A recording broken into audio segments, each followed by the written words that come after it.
Namaste and greetings.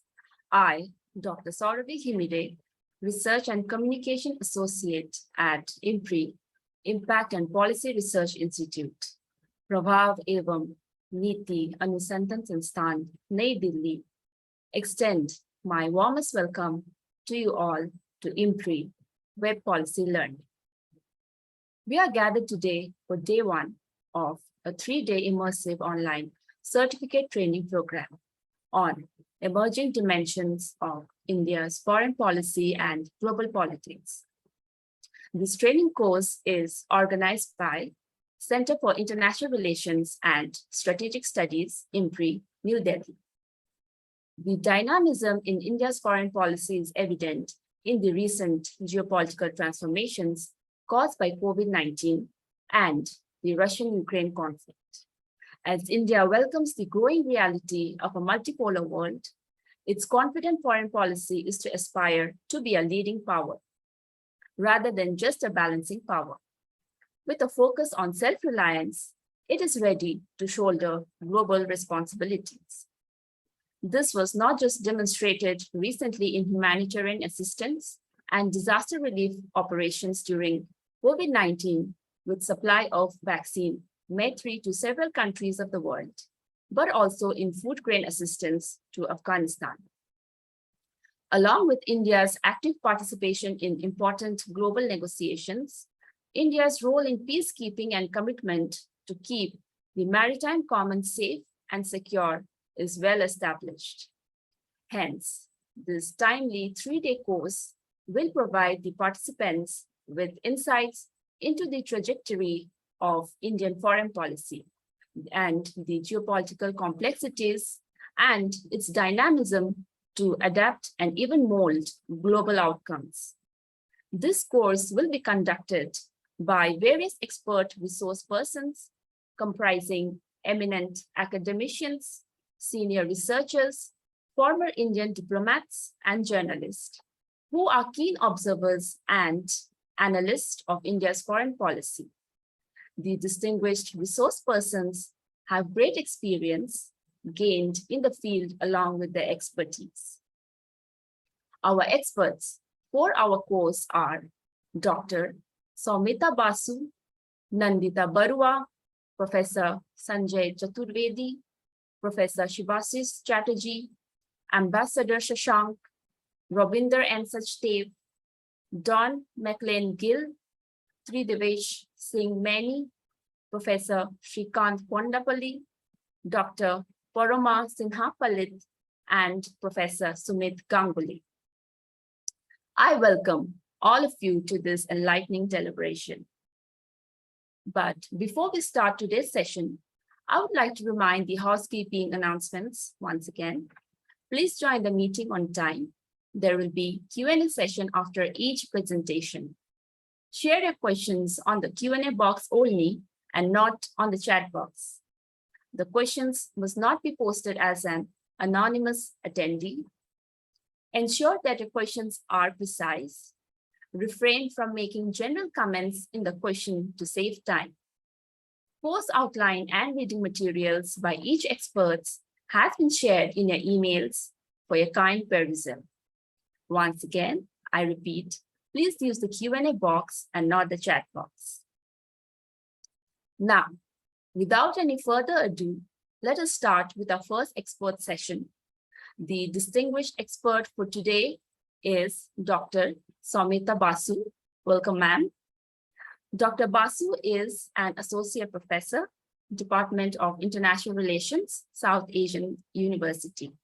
And our topic is transformative foreign policy. Ma'am, the floor is yours. Many thanks, Dr. Himide, and thanks also to Dr. Kumar for spearheading this training course. Good evening to all of you, and I'm very pleased also to see Professor Chaturvedi and Ms. Nandita Barua here. Both of whose work is so valuable for the kind of work that I do. And a very good evening to all of you who have joined us today.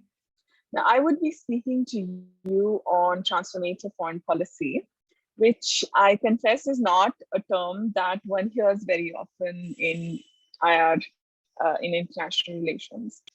But as we dive deeper into India's stance at multilateral forums, which is the focus of my discussion today, the term and the intent behind using it will become clearer. As mentioned in the course outline that was shared this morning, my case study would be India's multilateral engagement at the UN Security Council. And one quick point before I begin, I do not have a PowerPoint because of some technical issues, but I hope that we'd be able to manage fine without this aid. So in the next 20 minutes or so, I plan to answer these three following questions. One, what is transformative foreign policy? Second, how does foreign policy work in the context of multilateralism? And third, what is the scope for transformative Indian foreign policy at the Security Council? Okay, so let's get going then with the first question. What is transformative foreign policy? Now, to begin with, since this is your first session, I thought it might be useful to just be very clear about what foreign policy is. I know all around us, we hear the term constantly, it's in the newspapers. But as you can well imagine, academics have written books and tomes and articles about this. And I picked up one from an influential scholar in international relations, Christopher Hill, who defines it as, and I quote, foreign policy is the sum of official external relations conducted by an independent actor, usually but not exclusively a state in international relations, end quote. Now, we do associate foreign policy usually with states, but an organization like the European Union also has a common foreign and security policy. But since this training focuses on India, we'll stick to the foreign policy of states. The next question, I mean, relatedly, under the same first question, what do we hope to achieve through foreign policy? The obvious answer is the national interest of a country. And this relates to territorial security, protecting its identity. Because there is no world government, sovereign states have to prioritize self-interest in an anarchical world. But as the constructivist scholar Alexander Wendt has pointed out, anarchy is what states make of it. So he draws attention to the social identity of states and highlights that recognition from their counterparts is also important for these actors in world politics. So for all of these goals, for the achievement of these goals, foreign policy works as an instrument.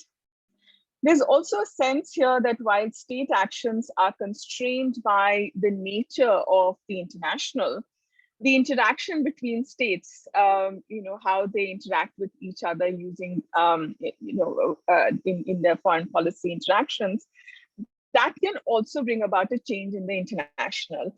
And I know that this might, at this point, this last bit might be sounding a little vague. So I want to take the opportunity to use a very specific example, which is the responsibility to protect doctrine, which some of you may already know about. The responsibility to protect doctrine is, well, initially it was sponsored by Canada. The push was because there were in the 1990s, what we saw is that there were lots of issues of harm being done to civilians, extreme violation of human rights, and there was a concern that sovereignty was becoming a shield behind which states could attack their own citizens. And so there was a general sense at the United Nations that, look, we need to think differently. Of course, the UN Charter talks about sovereignty, principle of non-intervention, but coming to our case study, not much ends up happening in the Security Council on these counts because there is veto power, all the national interests need to be aligned. So, the point that was made is that if a state is unable or unwilling to protect its citizens, then the international community needs to step in. Now, as you can imagine, this didn't go down well with some members of the international community, because countries like India basically said, well, this is yet another attempt to militarily intervene in certain countries in order to basically for the interests of more powerful actors. And so on this question of responsibility to protect, while it reflects a change at the international level in terms of recognizing that sovereignty cannot be end all, different countries had different policies about what to do when events like these happen. And so on the one hand, different states made it possible, states like Canada, as I mentioned, also African countries, lest we think that this is something that was just pushed for by the Western powers, that some countries as part of their foreign policy called for this change in how the international community thinks about extreme violations of human rights. And on the other hand, there was the foreign policy of those countries that said, no, this is not what we want, because this is just another excuse for military interventions. So we can see how this can be the whole international environment can be quite dynamic. And I'll end this illustration with the example of the intervention in Libya, which interestingly happened at a time when India was on the Security Council as an elected member. And not just India, but all the BRICS countries, Russia and China, obviously, because they are permanent members. But incidentally, Brazil and South Africa were also on the council at that time. And when the vote for intervention, the NATO-led intervention in Libya came up, and I should clarify here, though, that the language used was not so much it was not responsibility to protect. It related to resolution, the Security Council resolutions on protection of civilians. At that point, incidentally, all the BRICS countries, none of them voted against it. South Africa voted for it, and the remaining countries abstained from it. So it's very interesting that countries that stand, as part of their foreign policy, that stand so staunchly that, there should be no intervention, did actually come around to it. So, was that transformative? Not so much. And in that sense, what eventually happened in Libya, in that it became an excuse for regime change, sort of ensured that next time the votes around Syria came around, that there were then votes against it, because there were concerns that Western powers had actually hijacked the agenda.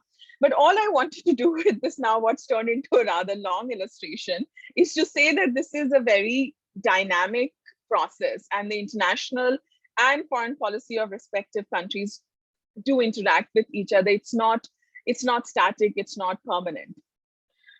Okay, so what I mean, and this will conclude my response to the first question on what transformative foreign policy entails. It is just to say, like, while I'm ambivalent about R2P per se, which is responsibility to protect, the idea that foreign policy can be used to transform the nature of the international, preferably in a positive manner, that's what I mean here.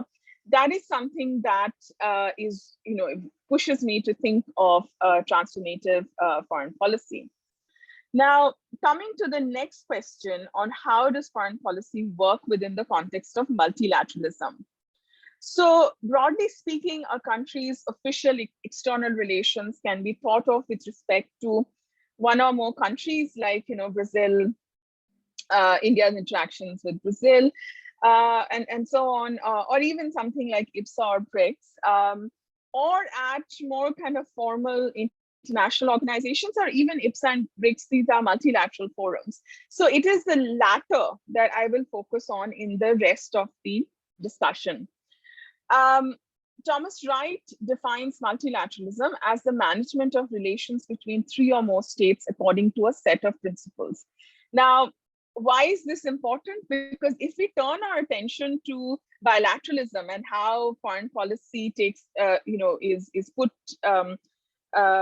is realized through diplomacy, of course, we find that in bilateral relations, that is a value-free concept.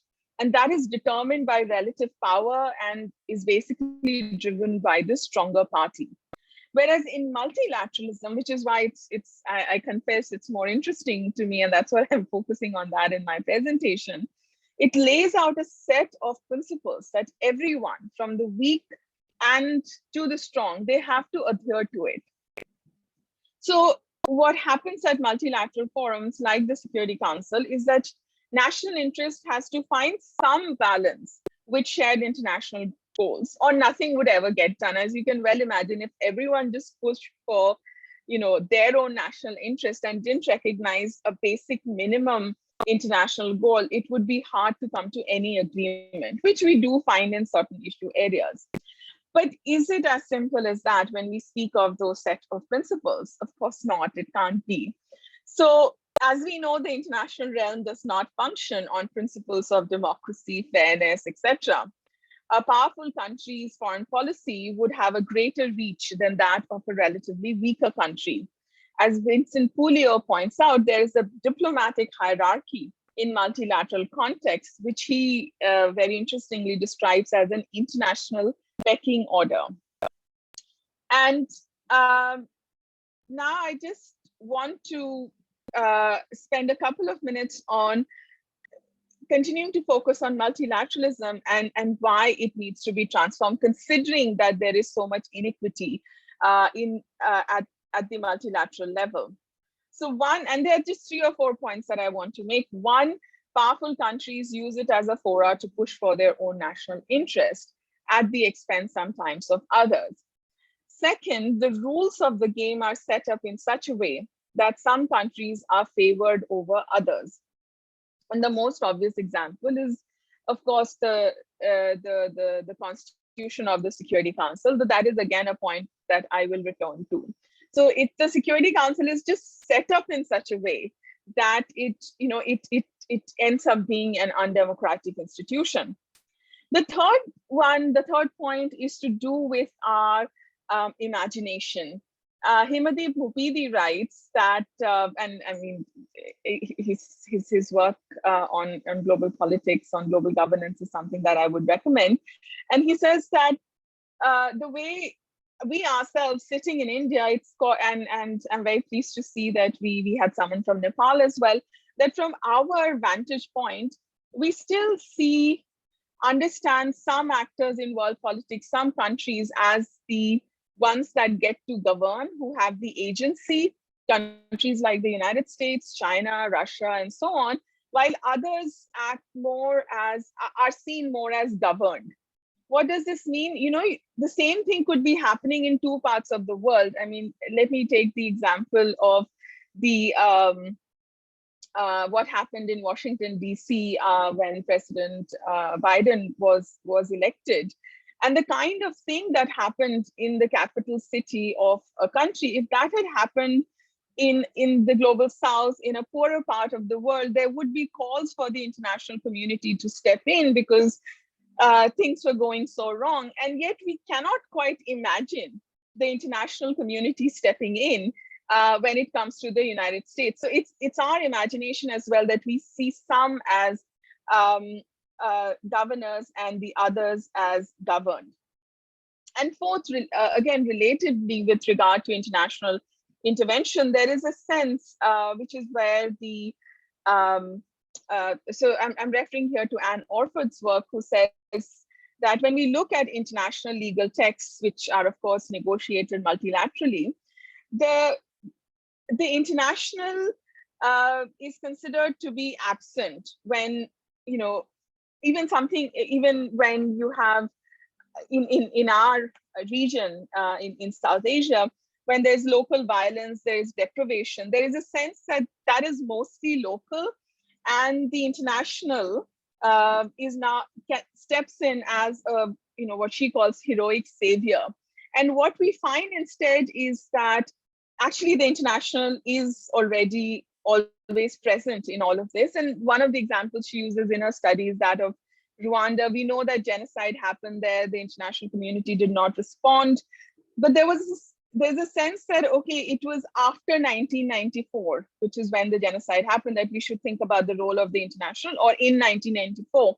But even before, what the international community was doing there in terms of structural adjustment programs, all the development assistance programs of different Western countries that knew that things were going wrong, and yet because the government was actually able to do certain things, decided to turn a blind eye to the worsening situation.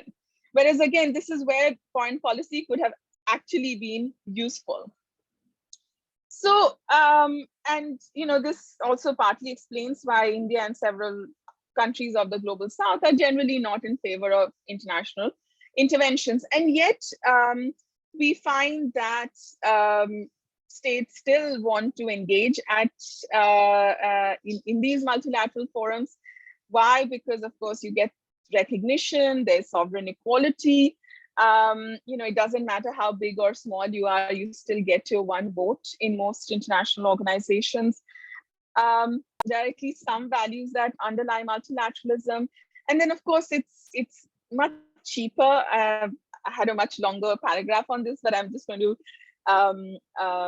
shorten that discussion because I would want us to move on to the specifics of India and the Security Council, but just that you get a lot out of actually discussing things at an international organization rather than discussing individually with different actors. A case in point would be something like Britain post-Brexit, which it was much cheaper. We use the term transaction costs in international relations and in economics as well, that it was much cheaper if European Union did all the interaction, all the negotiations on behalf of a group of European countries. Now that Britain is having to do it individually, it is much tougher. And I'll just leave it at that. But the point is that, okay, so all countries, weak or powerful, they in some way rely on multilateral engagement. That's how the international functions.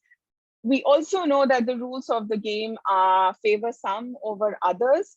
So how about trying to change those rules of the game? And that's not very easy. And this is where one of the readings that I had recommended, I suggest that you take a look at it. And this is about Brazil's experience with peacekeeping. Brazil, again, I mean, it's particularly from India's standpoint, it's always very interesting to look at the experiences of Brazil, countries like Brazil and South Africa, which have similar aspirations. And because you have access to the reading, I'll just quickly say that the author mainly, the research makes this point that Brazil actually tried to do peacekeeping differently in Haiti. So unlike the more kind of militarist response of countries that were initially there, countries like France and Canada, it decided that it would focus more on development aspects, more on kind of South-South solidarity. Also, they played a lot of soccer. Different agencies of Brazil were involved, like even the Department of Agriculture. So, and it was considered to be relatively successful, especially by those in Haiti. So, I mean, that's a great example, right? That you are actually doing things differently from what is the norm. And yet Brazil did not get its due. It also wants a permanent seat at the Security Council. And it did, but when it tried to play the game differently, it did not actually receive the the kind of status it hoped for. And that in some sense tells us that it's actually quite challenging to transform how things work at the international. And this is an idea that I would want us to hold on to as we move on to our discussion of India and the Security Council. Now, the third question, so that I had set up for this discussion today was, what is the scope for transformative Indian foreign policy at the Council? And I'll discuss this in three parts, and so that we have time for Q&A. I can already see some questions. Maybe again, I will be a bit more brief so I can respond more specifically to what you're interested in knowing about. But on my part, I want to focus on three things. One, just talk a little bit about the politics at the Security Council. Second, India's engagement at the UN Security Council. And this I'm going to keep particularly brief because you have this is the first reading that I had assigned for today's this session, which actually provides a very useful historical overview, conceptually rich as well, of India at the Security Council.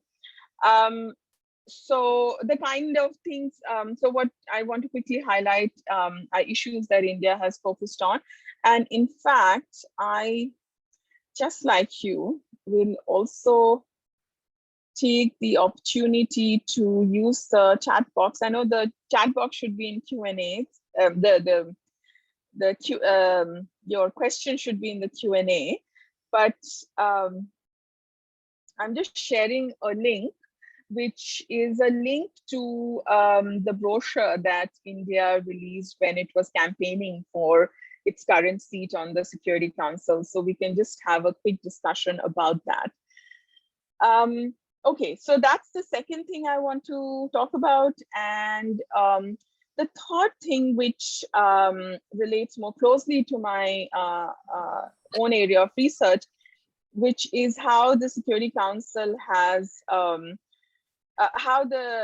India has engaged on gender issues at the Security Council. And that I would like to think work as a useful segue for the discussion, the upcoming discussion on feminist foreign policy.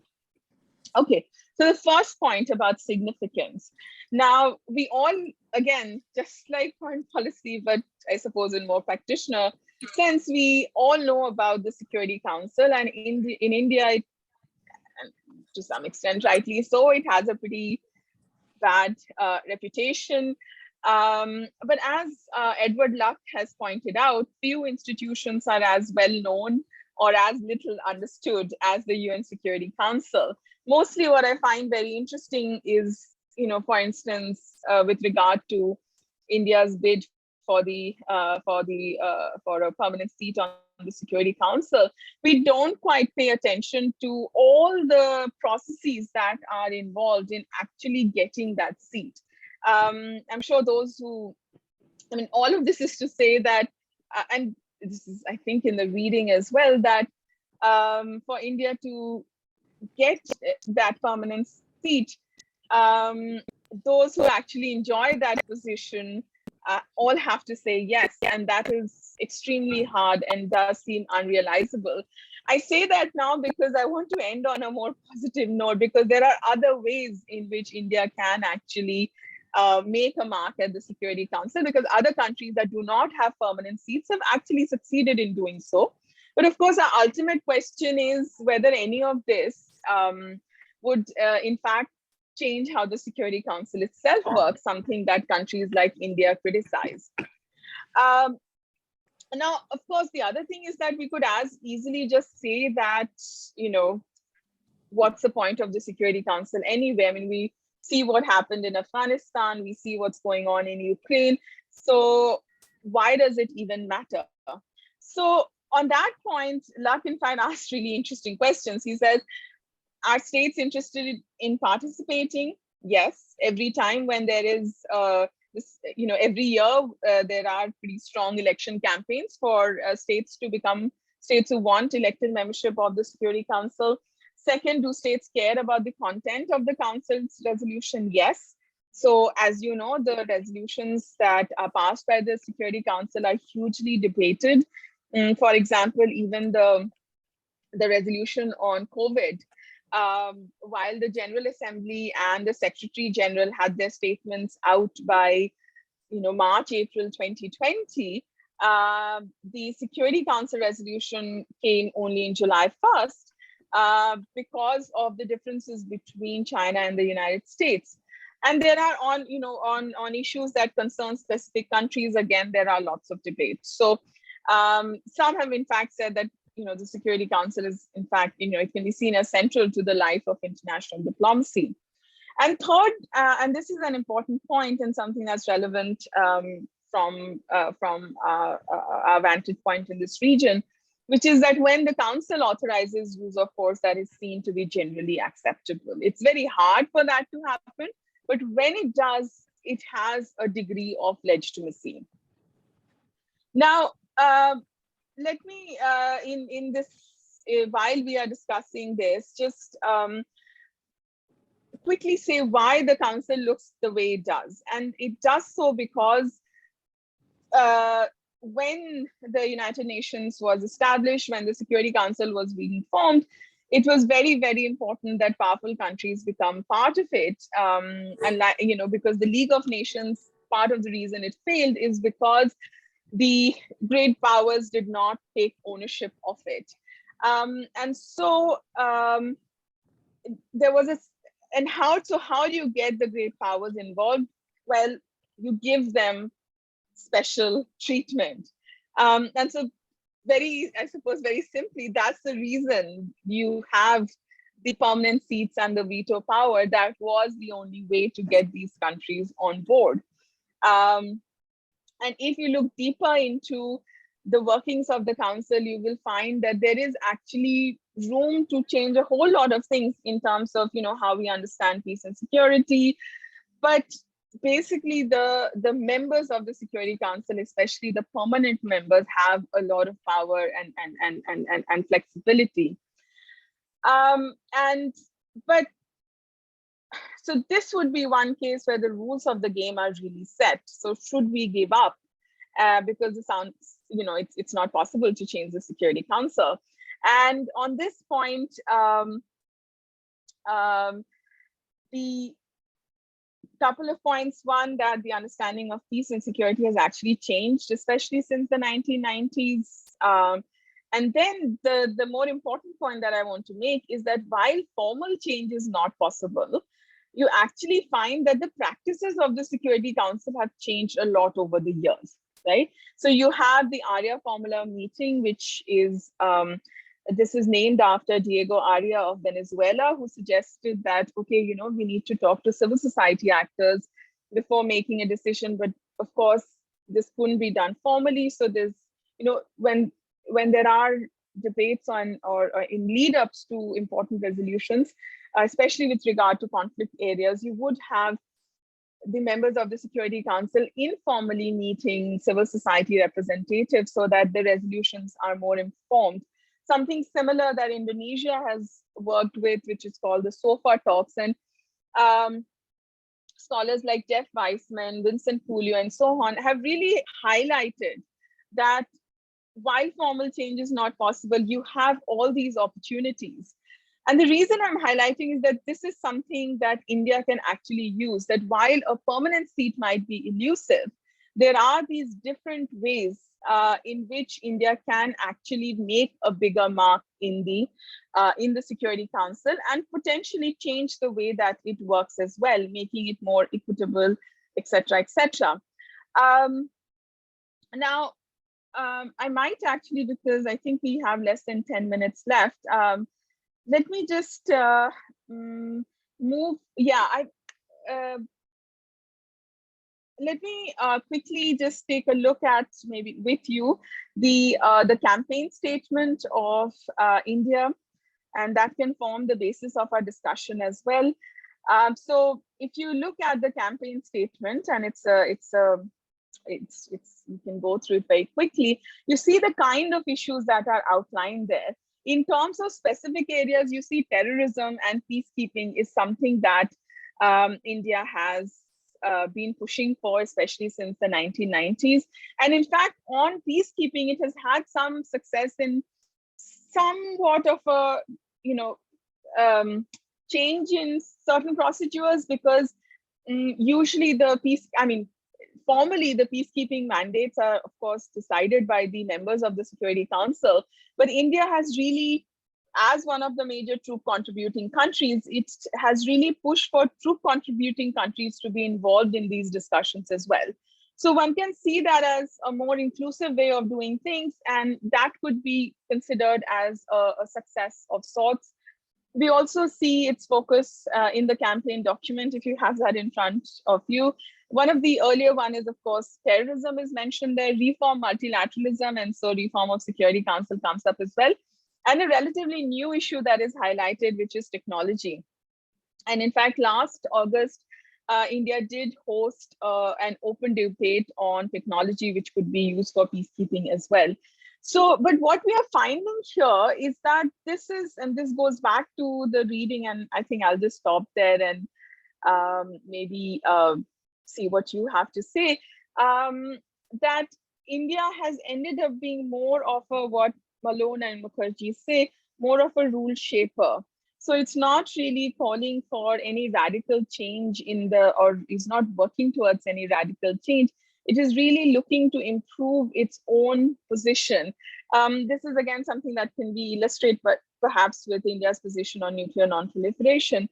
That on the one hand, from one perspective, you could argue that, well, India wants to change. That's also true, the way nuclear non-proliferation is thought of, because of course it's biased against most countries. But also, does India, in fact, I mean, if we look at nuclear tests and so on, and what has happened since then on that front, does it just want to become a part of the club? So it's not transformative, but more wanting to become a part of the club. And I think to some extent in Indian foreign policy, we see both. There is an interest in transformation, but there is more of trying to shape what already exists. And in my own research on India's engagement with gender at the Security Council, I see evidence of that, but I'll just stop there and see what you have to say. Thanks very much. Thank you, ma'am. Thank you for giving us such a enlightening presentation. And we have some questions here at the Q&A box. First question is by Indranil Das. And the question is, how integration of think tanks and private sector stakeholders like lobby groups factor in shaping a transformative foreign policy of a nation? And how do Indian think tanks like ORF, IDSA contribute in articulating the contours of foreign policy options which are taken up at the government level? Indranil is also here. Indranil, would you like to unmute and ask? Yes, Arjun? No problem. Go to the next. Yes. Should I take the yes, ma'am. Yes. Yes, ma'am. Okay, so so with regard to your the first question, thanks very much, Mr. Das. On this, I would suggest that you look up the work of Stuti Bhatnagar, who actually has a book out on this issue, and I think that would be quite helpful. Now, can it be a factor? Yes, it can be. And again, this relates to something that Ms. Barua would be discussing in a bit, the question of feminist foreign policy. I mean, I was quite interested to see that the Indian Council of World Affairs was talking about gender mainstreaming in foreign policy, as around the time that the other think tanks did. So I thought that was quite impressive that we have had that push from many different think tanks, and so yes, they can play that they can play an important role. I'm sorry, I seem to have lost the question because this is going too fast. Because the other thing I wanted to say is that said, that there is potential. The challenge that some of these bodies face is that sometimes the ideas that are put forward are already shaped by the existing discourse, especially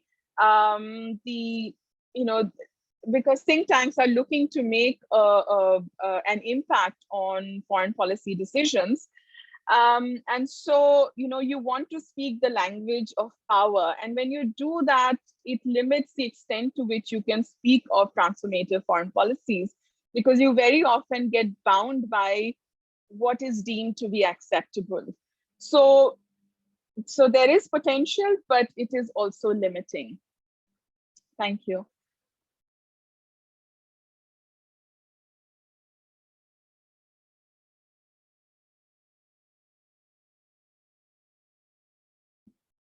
Shall I take the second question?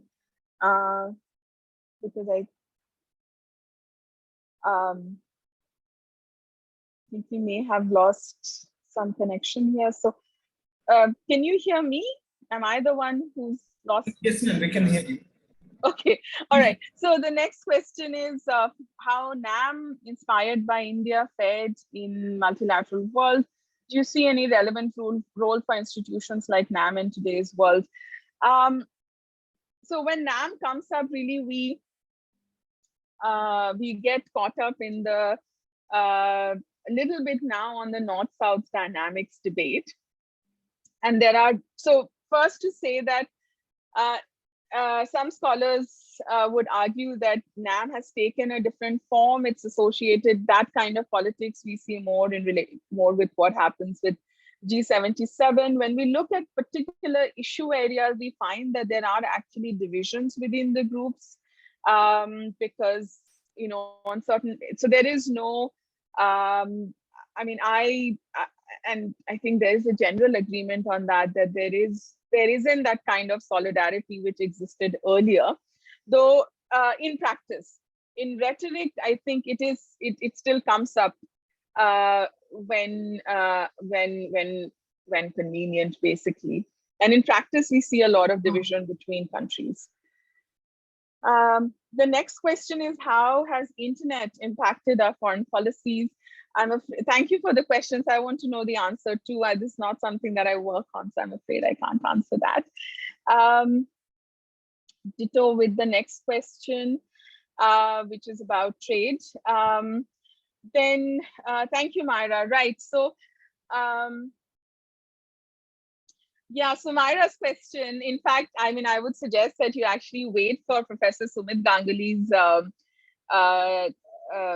session, because he actually, in one of the readings that he has assigned, it's one of his articles where he actually deals with this issue, which, if you can't see the Q&A, is basically about Nehru decline, certain Prime Minister Nehru declines certain informal offers for a seat in the UNSC. So I should also say to what extent it would have materialized. I think when we talk about hypothetical, because Myra's question is, how different the scenario would have been for India if it had become a P5 member back in 1950. I don't think it would have been that simple to begin with, that just because a couple of countries suggested that India take that position, perhaps it would have been possible, perhaps not. Of course, it would, if it had happened, great. India would have been in a stronger position, but that's neither here or there because it's a hypothetical question. So yeah, I suppose I'll just leave it at that.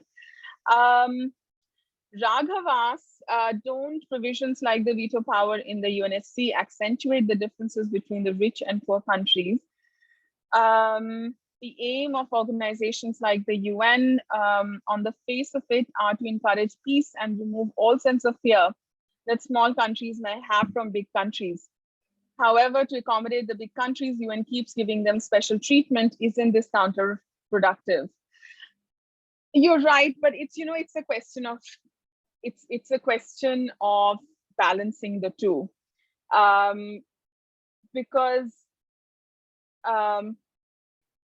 smaller countries also gain something from. I don't want to generalize African nations because there's obviously a lot of diversity within Africa, but so what I'm going to say is actually based on research and not a general statement regarding Africa. But scholarship suggests that on responsibility to protect, on the International Criminal Court, one would think that smaller countries from Africa poorer countries would not want this because this was a sure short way for greater intervention of powerful countries in the continent.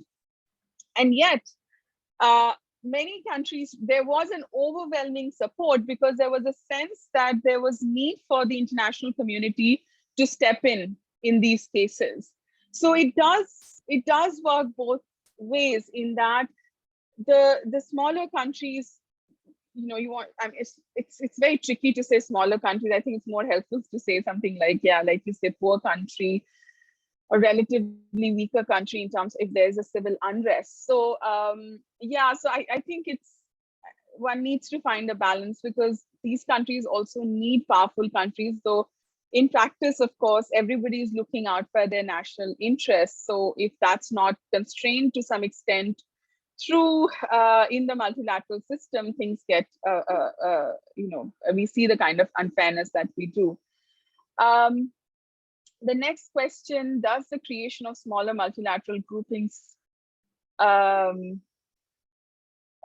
signify, multilateral groupings like SCO, BRICS, AUKUS, etc., signify a weakening faith in the UN as an effective multilateral forum? Let me start by saying that the UN itself has increasingly become more open to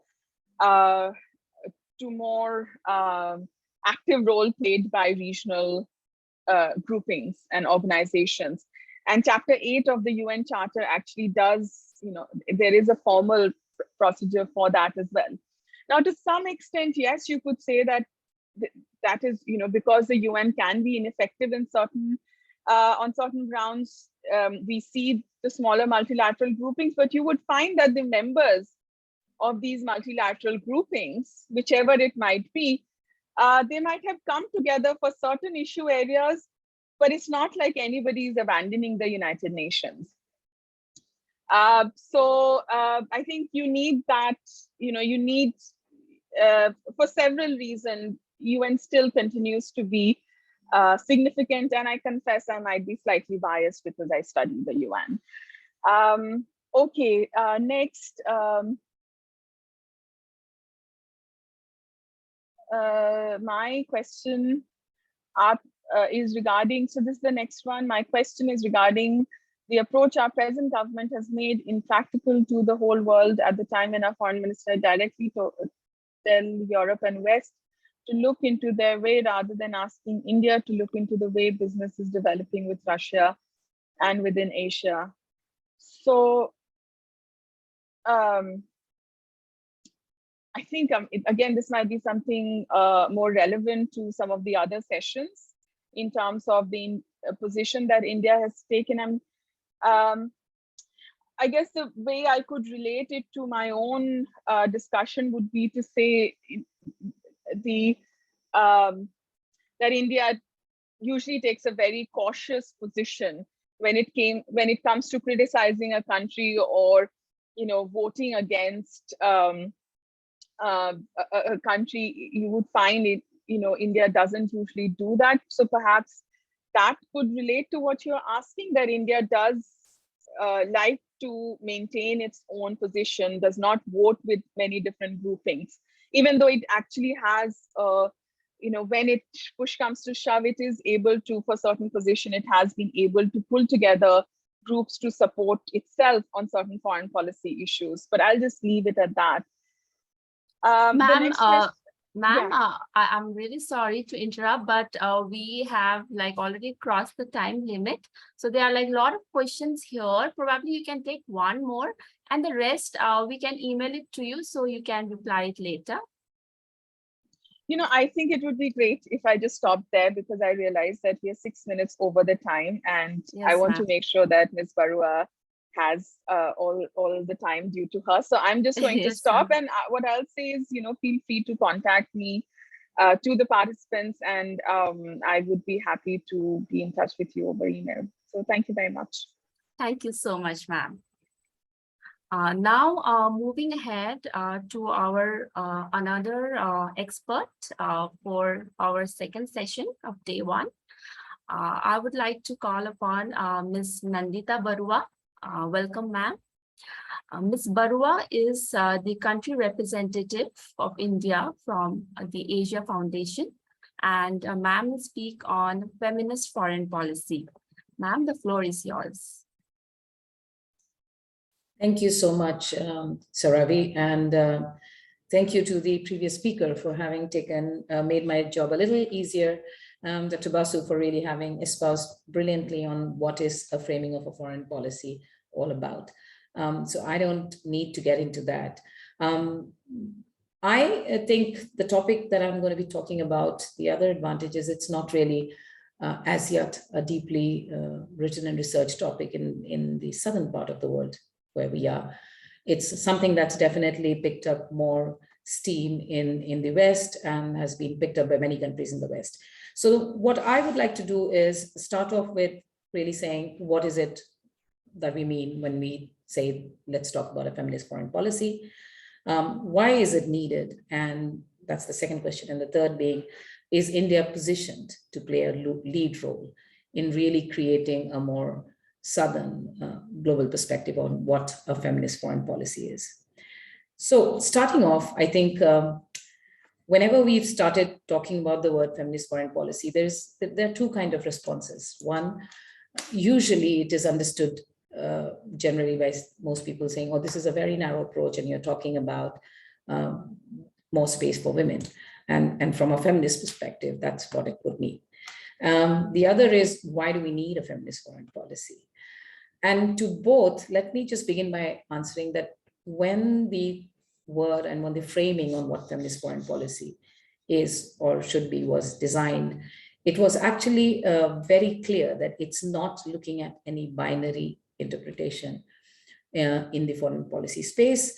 It's actually looking at a more intersectional ideology, more inclusive ideology, and something which is more bottom up, you know.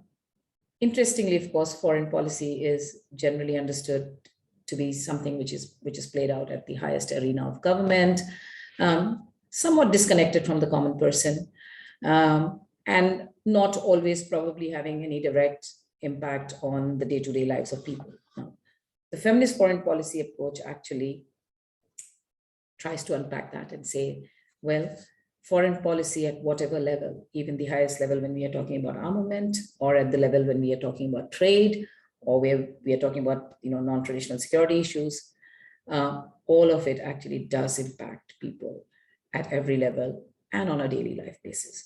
So if we are to genuinely look at how we interact as nation states with other countries, with multilateral, bilateral agencies, then I think within our framing of what we would term as foreign policy, looking at a more inclusive lens, looking at the actions, the policies and the decisions or the relationships and partnerships that we broker from a perspective of how is it going to impact women, marginalized communities, excluded communities, whether it would have any kind of a negative repercussion becomes an important lens to have, more so in today's world.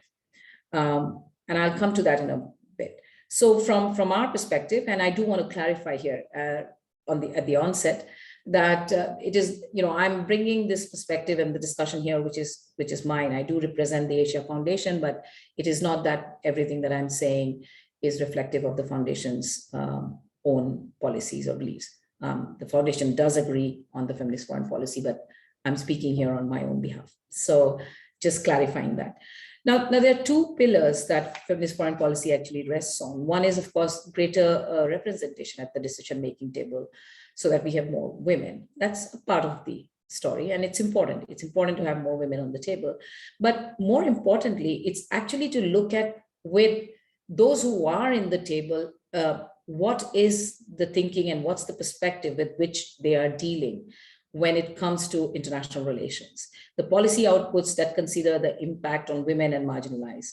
And how does that play out in different levels? For example, how often is a consideration of gender put in or equity and marginalization put in when we are talking about trade deals? How clearly do we articulate marginalization and equity in issues related to assistance during disaster, climate change, armament, peace and security? And I think in all of these, mostly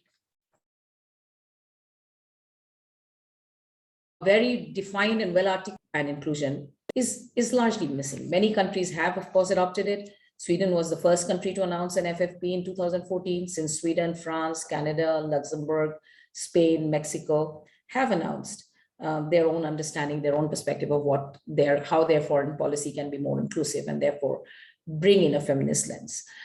Some countries have actually gone to the point, more recently, Germany, instead of going with the word feminist, have decided to call it a more gendered approach, to foreign policy. Argentina is another such country which says gender mainstreaming in feminist in foreign policy.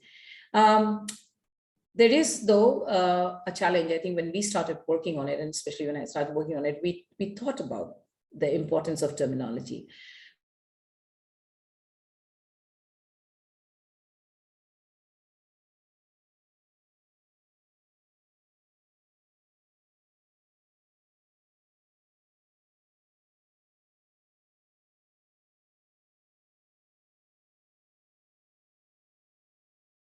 Hello, ma'am. A more narrow framing, not to say that Nandita, that ma'am, is sorry. yeah. Your video just got stuck for a bit, and so did your audio. Last Can you 15, 20 Can you seconds. hear me now? Yes, ma'am. Yes, Okay. ma'am. No, well, the last sentence I was saying is that generally countries like Germany have actually taken away the word, not used the word feminist, but used gender foreign policy. Argentina is another such example. And there has been a debate whether it's important to call it a gendered or a feminist foreign policy. My personal view on this is that I prefer to go with the term feminist because it's somehow ideologically and in terms of the way it's framed, it's more inclusive. It has a greater opportunity for an intersectional ideology. Gender can get sometimes a bit more narrowed in the focus. That is not to say that the countries which are using the terminology as gendered foreign policy are doing something that's not accurate. I think they're doing pretty well and they are looking at their context and deciding how to go about it. What would India do if it has to articulate a foreign policy, whether it is a feminist, whether we would use the term feminist or a gendered foreign policy is something I will leave for a later part of my discussion. But that's a choice that the country will make when we come to that. Now, countries which have adopted a policy, which looks at a gender inclusive or a feminist lens, have always done so, of course, keeping their own context in mind. Mexico, for instance, has used feminist foreign policy to look at affirmative action. And it is also embraces its definition of a policy where potential impact of different aid and assistance that they give, engagement that they do, they constantly remind themselves of the impact it would have on gender. Sometimes there is a dichotomy, and I think that comes out very clearly because what you play out in the international arena, in your foreign policy space, should actually also reflect what is playing out in your internal arena at home, at your national level. And sometimes those two realities are not necessarily always well connected. Countries which have probably very progressive policies at home don't necessarily apply the same lens when it deals with other nation states as a part of its own business transactions or dealings in foreign policy, within the space of foreign policy, whether it's trade or armament. Sometimes you may look at a country and say, well, they don't seem to be doing very well at home, but wait a minute, they seem to have a very robust understanding of what health sector assistance should be to a third country. We can debate about why these dichotomies arise, and there are many reasons, but I think the point here is that as long as you have, the importance is as long as your internal policies are aligned and as inclusive and aligned to your external policies in the international arena, and they also bring in the same lens of equity and inclusion, that's when I think we could truly say that, yes, our foreign policy space is where we are really engaging in a very gendered approach, or from a feminist approach. Now, when we talk about, feminist foreign policy, it's also important to unpack because it's very big. And every time we have discussed this, it's like, well, how does it play out? What does it mean? How would you define, say, when you're working in disaster, or where you're working on peace negotiations or peace deals, what would it mean? Or even in development cooperation, what would it mean? Now, the development cooperation part is the easier one, so I'll come to that later. let's just look at what's happening around us. And we do realize today that, in the last 10 years, many countries have actually gone through massive political challenges. There's been tectonic shifts in the power dynamics, both at country-specific level, but also in the global alliances and priorities. And we are seeing a lot of political turmoil, which is leading to the replacement of democratic governances by more autocratic regimes and less inclusive regimes. We have seen that in our neighborhood as well, with the way things have rolled out, say in Afghanistan, or the way things are happening in Myanmar. And I think when you see such changes, and globally in many other countries, when you see such changes happening in the way the political dispensation and the governance dispensation of a country is changing, it becomes more and more important for other countries to look at how are we going to relate and negotiate and work or support or even challenge the countries where the space of equity is shrinking in their own country. Secondly, with what moral authority, and that's where the alignment between your national and external voice becomes critical. If we are to look at India, so keeping these broad framings in mind, if we are to look at India, I'd like to just begin first by how do we operate, for example, in our health sector negotiations or health and development negotiations. Why? Because COVID is something that has hit us all, and we have realized how critical it has become to really redefine how globally the world is looking at issues related to health and rights. When COVID happened, a lot of countries jumped into the foray. Those of us who had the ability to assist others came forward to assist others. Others who needed assistance went out to ask for assistance. Global powers joined hands together to also, define a common agenda of providing assistance and support, but also at some point even monopolizing the kind of support. Now, if we are to look at India, I think India is probably one of the first countries in the global south to really come to the forefront with assistance, whether it was vaccines or medicines, telemedicine support, medical assistance to our neighborhood and beyond. And that was great. And I think it was important to do that. I think it's important that, when you are in a common global crisis like the one we have faced and continue to face, partnership and collaboration is the only way to be able to deal with the issue or to even, be one step ahead of the challenge. However, I think what was interesting to see is that the assistance and aid that India gave out at that time to many of the neighboring countries went with all the goodwill, but unfortunately, it did not go with the underpinning to say, hey, here are 50,000 vaccines that we are putting forward, and here are medicines, but there is a rider here. And the rider is that the recipient country needs to make sure that these vaccines and these medicines are equitably distributed, that women get a certain percentage, that marginalized communities get a certain percentage. It's interesting because when you work with Western development assistance, we take a lot of assistance aid and support, say from USAID. A lot of you who are watching this would probably do so.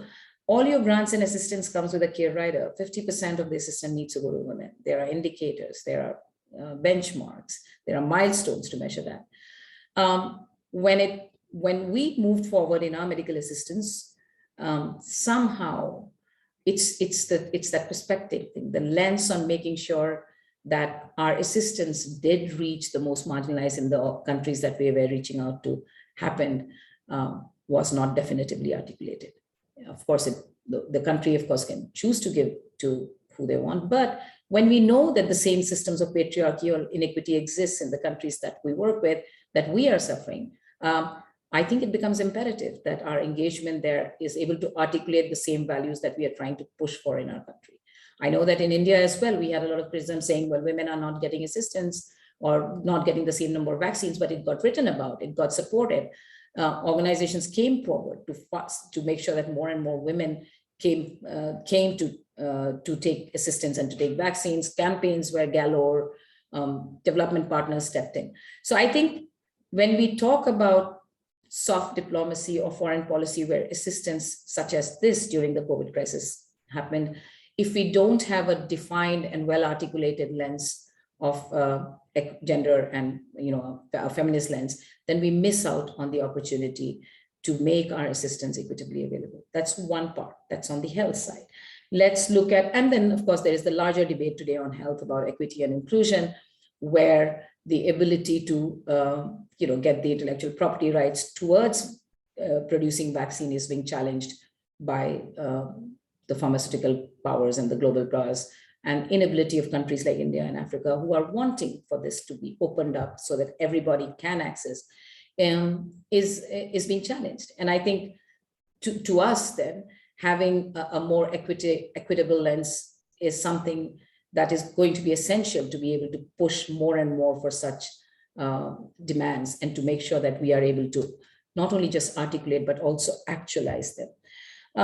When we look at, so unpacking health, and there are many things, reproductive right issues that we support on, assistance that we give related to vaccines and medicines, how often and how definitively do we articulate a gendered lens becomes an essential way to look at feminist foreign policy. The second is, of course, climate and disaster. And India, again, has been at the forefront of providing, we are first up the ground on providing assistance during disaster, during, for issues related to environmental and man-made and natural disasters. I recall that I was in Nepal at the thick of the earthquake in 2015 when the earthquake struck. And assistance came from many countries. India, of course, was at the forefront, but it came globally from across the world. But prior to that as well, assistance was coming in from many countries to prepare Nepal for a disaster, because everybody knew that, it's in the disaster zone, an earthquake is imminent. But when the disaster did happen, the reality that faced the country was that assistance and support that came did not have a SOP or a defined framework to make sure that the support and assistance equitably reached women, marginalized communities, children, elderly, people with disabilities. Somehow, the preparedness missed that lens, even though it was talked about. Operationalizing that became almost next to impossible. People on the ground had to reinvent. It took us a month to come and understand, to say, hey, post-disaster preparedness help requires separate rooms for women and men, lactating women, women who have given birth. And all of those support and assistance that came was something that had to be applied and thought of with, like, literally on the run, rather than having it defined and stated. And that actually meant that a lot of people who needed assistance at that right moment immensely did not get it. India provided a lot of assistance. We were the first off the ground, even in trying to rescue all the mountaineers who were there at the Mount Everest base camp.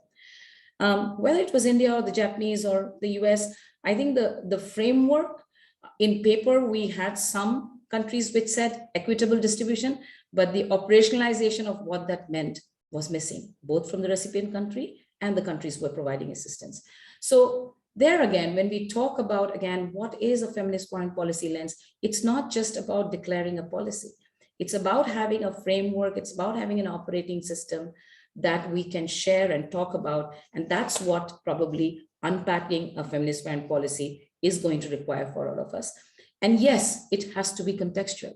It has to be done keeping in mind who the marginalized are in different country contexts, who are disproportionately, put out in the economic or the social sphere, and how do we make sure that anything that we are putting out as a part of a global, support system is able to address the needs of those. So, but at the same time, disaster also and environment and climate have other larger arenas where feminist foreign policy is needed. And that is also in terms of countries which are more powerful and countries which are probably economically less developed.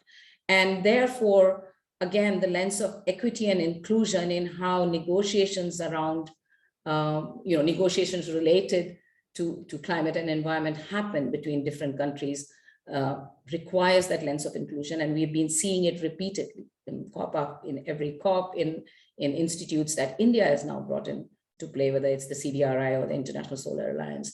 I think there is this push now to talk about saying, well, if CDRI is looking at issues of infrastructure, what is the framework to make sure that infrastructure support that comes is fully cognizant of the needs, the differential needs of people with different abilities and capabilities of people with different gender.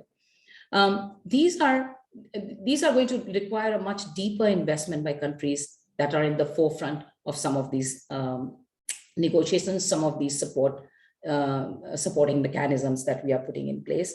And India definitely is in a position to provide a lead role. Again, I think when we look at India, India has had a long history of women's movement, a long history of rights movements, and we've had lots of gains. You know, we've had lots of gains. We are one of the few countries in South Asia where, at least today, in bastions which were seen to be completely male, like the armed forces, we have India and Bangladesh are two countries which have actually now given equal status to women to join.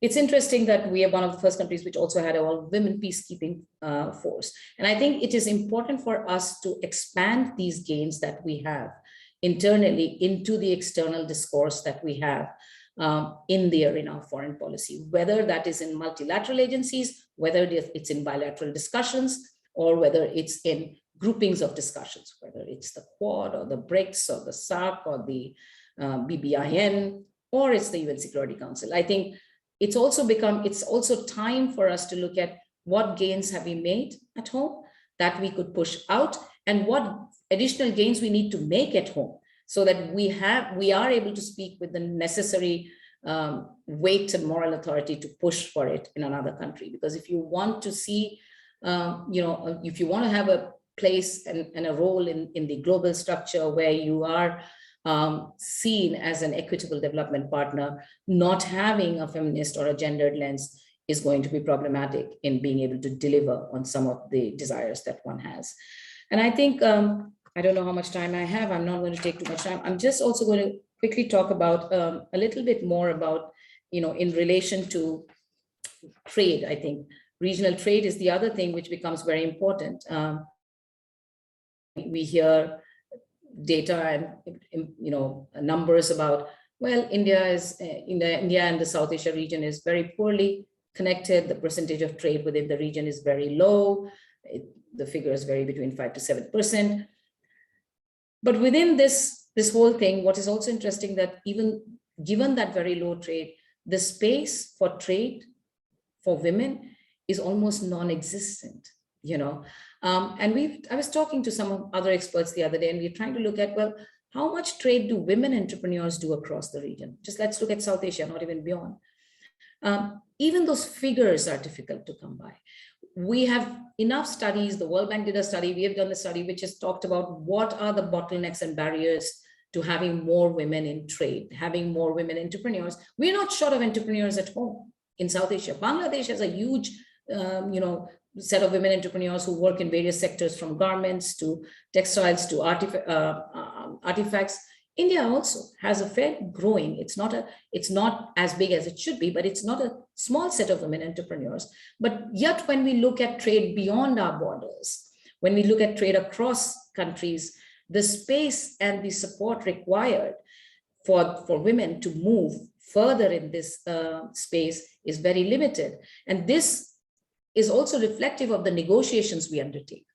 The negotiations that we undertake in multilateral, bilateral agencies on trade, how sometimes we shy away from saying, yes, we would make sure that we have a more gendered space for women to trade, our policies, our loan facilities, the export and import systems and the licensing, the product identification. I just feel that somewhere, I think when we are looking at this growing space of growth of economic trade, gender is something that we need to look at much, much more carefully, much more closely, and invest a lot more in creating the spaces and overcoming the bottlenecks, checkpoints. Why is it that women shy away from trading? Because the checkpoints are probably the most gender insensitive places that you have seen. So again, foreign policy and the feminist trade foreign policy would require, for a country like India, which is trying to expand trade, both pushing out, but also getting greater investment at home to really put gender at the center, gender and marginalized group at the center of our trade discourses, trade negotiations, and trade policies. Because trade is something which affects people at every level. You have a value, you have a supply value chain, you have a global value chain for trade. And I think unless we address it up in front and agree to say, yes, this is where we have the space and the capacity to push the needle towards a more equitable and balanced world trade order, I think it's something that we should take up. And I do think we are positioned to do it if we, focus our attention to it. And finally, I think I do want to say that, development cooperation assistance is something that India is becoming a bigger and bigger player at. We have been supporting neighboring countries. We have, today beyond that, in the Indo-Pacific, India has a big role. In Africa, India has a big role. Somewhere in the development cooperation and assistance segment, it is now imperative that we look at how we define our assistance from a more inclusive and feminist lens. How do we make sure whether we are assisting for health, for disaster, for educational support, not just putting numbers into the table and not just saying 50% women, but also saying, are we helping create curriculums? Are we helping create technology that are promoting inclusion and equity? Or is our assistance actually sometimes undermining the process of equity in countries which are already inequitably working? Peace and security, final point, and I promise I'll keep quiet after that and give space for question and answer. I think peace and security is the other area where we always find that even in countries where women have been at the forefront of revolutions, have taken up, even arms against the state to change a particular regime. But when they come to the peace table, when we come to the negotiation table, then I think both the interlocutors, the bigger countries, and the country which is looking to bring about peace tend to lose sight of the marginalized and the women, who in any case were the first reason why an uprising or the revolution happened, because there was inequity and there were people who were feeling left out and marginalized. Yet in the peace negotiation, peace table, and the political order that comes up after that, it's usually a status quo. And I think that's really unfortunate. And as India has really played such a big role in so many peace negotiations, and as a country which where I think we would firmly like to put the equity as a center point of our thinking, it's becoming imperative that we articulate that thinking in our roles as interlocutors wherever we come in for peace negotiations. We are well positioned, we are well placed to take this challenge up, I feel, but I think it needs some more work. It would require more than people just kind of thinking of this as a number game and having more women in foreign service. That is absolutely important. I'm not going to deny that. But it is also to look at all the men who are in foreign service currently and give them a framework to think about a more inclusive and equitable approach to your engagement, both within and outside the country. I'll stop here. Thank you. Thank you, ma'am, for such an in-depth analysis on the pertinent area of feminist foreign policy. So now we will take some questions. First question is by Anvishka ji. She's asking, when you say feminist foreign policy, could you please throw some light on it based on some examples where affirmation acts have taken place, and in what manner? Please kindly name them as well. Ma'am, unmute yourself. Unmute yourself, ma'am. I did unmute. I don't know, it just got muted. Can you hear me now? Yes, ma'am. You're Okay, audible. just got muted. Right. I think, to respond to the question, some of it I probably just answered. When we are, to me, the way I think when you look at what would be an example of a feminist foreign policy approach is, how do you define first when you are negotiating a policy or a trade deal or any transaction, have you looked at how it is going to impact every section of the society? And by that, I would say that if you are, for example, creating housing in a disaster impacted zone post an earthquake or a tsunami, it will be absolutely imperative that your assistance towards housing development takes into consideration the disparities on gender, the disparities on caste and class, the disparities on abilities and disabilities, and on age, and make sure that any assistant or any number of housing support you give has taken those consideration and made sure that that segment of the population get access to it. It's absolutely clear that all our countries globally, not just in the South, live in an inequitable system. It's a system which is driven by patriarchy, but each country is making enough effort to overcome it and make it more equitable by, reservations, affirmative action, support for education. But unless we do this at every micro level of assistance and interaction we do, I think it doesn't work out. It's the same for health. When we look at partnering on health research, I would say, how much importance and support are we looking at health research across countries, if it's a multicultural research program, on issues that impact women and marginalized communities, on reproductive health, issues related to, diabetes, for example, which affects, in a country like Fiji, which is where I was looking at, really affects a large percentage of the population, and it's actually related to nutritional values. And so assistance which is blind and support which is blind of the inequities that you're working with tend to backfire. So I think, to me, that those would actually go a long way in making any country a more equitable player in the international arena. So the next question is it not paternalistic to dictate how the aid is given and should be given? How can we ensure equitable principle of FFP while giving?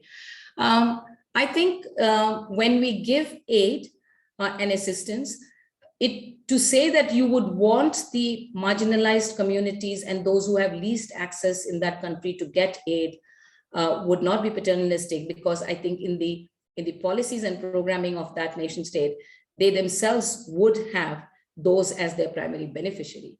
Unfortunately, the systems are not aligned to reach them. And that's where when anyone comes in to provide assistance, they make sure that it happens. Assistance from developed countries always come with the rider that the implementer will make sure. The implementer chooses, right? The recipient is not told that these are the 10 people you will give it to. The recipient is just told that you need to identify those that are most marginalized and most at need, and you need to make sure and provide us the information that it has gone to enough women from the economically weaker section, enough men from the economically weaker section, enough elderly who need that support. And I think if you don't see that, it will always get usurped by those who are in power and those who have access to it. Putting in a rider of access by those who don't have access is, in my mind, not paternalistic. Do I have time to take another question? Yes, ma'am. Yes, ma'am. You still have another 5 minutes. Okay. So this is India as of today stands at 135 place out of 146 countries in the gender gap index. India requires a feminist policy at the earliest. The problem with that is, will our existing institutions support it? Internally, these indices prove that we do not have gender equality. But in the international context, we seem to be quite good. Why is there such a drastic narrative? Do you think such a policy will be achieved successfully? What is the level of data we have for such an analysis? Yeah, all of this could be actually the answer to a PhD thesis. I will try to answer this simply and in two things. I think India has made gains in gender. And we may not be at the top in gender, but to say that we have not made gains will be undermining the immense amount of work our women's rights group and feminist organizations and groups working with marginalized have put into this country. Everything has required a lot of advocacy and lobbying and taken time. And it's not like we have not made gains. Our indices have improved, but they definitely need more improvement. But that does not mean that simply because we have not reached 10 on 10, but if we are on 5 on 10, it doesn't mean that we don't take that at least 5 on 10 to be a 6 on 10 when we talk about our external relations. If we are, of course, at an absolute zero on certain things, that requires much more investment at home before we can move on talking about it to another country. It will be very problematic for any country which, for example, supports anti-abortion to talk about to talk about reproductive right in another country and say, oh, we want to support pro-abortion agenda in your country. That, unfortunately for us, we are not at that crossroad. We are not 10 on 10 in all our gender indices, but we have made progress across our indices. And I think we should not shy away as that being a reason for us not to talk about it in our foreign policy, while we continue to work to improve what we lack at home. And Nandita ma'am, I could help you with taking two questions, a couple of questions together, if that is okay. Sure. Ma'am, one set of question is about the challenges and resistance faced by feminist foreign policy in their implementation. And what are the factors that are responsible for sidelining feminist perspectives in foreign policy? So I think there is also an inherent fear of the term feminist. And I think we face it all the time, and which is why I want to begin by saying the idea here is to unpack the term feminist. And is there an echo? Can you? There's an echo. Yeah. Can you hear me now? Now it's better. Yes, ma'am, it's clear. Yeah. So I was just saying that there is a general resistance to the term feminist. And I think that becomes a big problem, because when you use the word feminist, it is construed as being something very, very focused on a particular gender or a particular thinking. But the truth of the matter is that feminist foreign policy globally is something, and as I said at the beginning, it's about inclusion. It is actually an ideological framing that allows you to include and to be participatory rather than being exclusive. It's a framing which is beyond the basic binaries of women and men. It enables you to look at marginalization across the section of population. So I think shying away from that terminology is not going to help us achieve the implementation. We will have to accept first that this is what is meant by a feminist approach, and be unafraid to say that, yes, it allows me to include a much wider section of people, to be cognizant of needs of a population that is not just those who are in power and control and in the table, but those who are at that particular point invisible, but are going to be impacted by decisions we take. So I feel that it's important for us to not shy away and face it. And I think that, if I do recall, there was an article in Hindustan Times by Ms. Panikkar, in which our EM was asked about his opinion on the feminist foreign policy.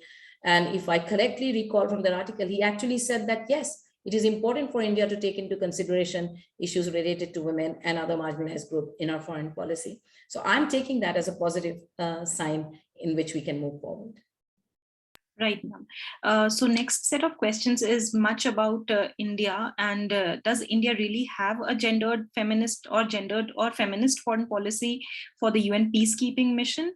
And also a question, do you think that the times of late Ms. Sushma Swaraj was an example of the feminist foreign policy? And also please comment on the Gujarat doctrine with respect to this feminist foreign policy. So, India does not have an articulated feminist foreign policy as yet, and we know that, right? Which is why we are talking about it. We are talking about the need. There isn't an articulated feminist foreign policy. There is a desire and there is an openness to look at it, right? But if you look at it, whether it's articulated in our foreign policy principles, equity, gender issues are in some of it, but not in a full-fledged defined feminist foreign policy framing that countries who have adopted it has, right? So it will have to be written in, say, the way it has been written in other countries, but of course, keeping in mind our own context. And that's going to be important, and we don't have that as yet. Are we in a position to do that? I would think so. I absolutely think we are in a position to do that. We'll have to sit down collectively with our systems, with our bureaucracy, with our leaders, to really take this up and say, okay, what should it look like when we articulate it across sectors? Because it will have to be articulated across sectors. There's one large framing, and yes, we buy into feminist foreign policy, and there is the structural framing which says articulating it into our security issues, articulating it into our trade issues, articulating it into our health, et cetera, bilateral, multilateral cooperation issues. And that articulation has not really happened as yet extensively. And that needs to happen, and we need to come out and be able to say it. Second is in our peacekeeping, I think we have been more open, and now that we have actually given space to women in our own internal territorial armed forces, we probably have a much more might to talk about women in peacekeeping forces and their rights. It's again, I mean, what I want to say is, let's not just go with the numbers. Let's not just say we have sent 500 women in peacekeeping. I think it's important to say, what was the mandate with which you sent 500 women in peacekeeping? For me, it's important to say, what is the mandate that you sent 500 men with in the peacekeeping? Did you underline the roles and responsibilities that they had to that community, to those women, and make sure that that protection happened? Because violence and abuse is not necessarily always by men only, or by women, or that women will always protect it. So the articulation has to be beyond the number games into the thinking and the principles with which we deploy our forces. That's going to be important in the foreign policy arena. Right. Whether when in the realm of Susma Shiraz, I think we're running out of time. I think it's the same. Yes, we did see some articulation of inclusion, but like again, I said, it's still very nascent. We need to, and one thing I do want to say, and this is also talking about, the Royal Doctrine, is to say, for us, it's going to be important as an, upcoming Southern nation who has a lot of clout today and is also flexing, our thinking beyond our borders. For us, it's going to be very important to define our own construct of a Southern perspective or a Southern narrative of feminist foreign policy. It's not about adopting what Sweden has written or what Germany has written. It's in their context. We need to contextualize it in the framing of the global South. And that's a role India can play. And I feel that's what's going to be important for us to do moving forward. I'll stop there. Right, ma'am. Just a follow-up. Would that mean that the crimes or violence against women would reduce? Not necessarily, just by that action.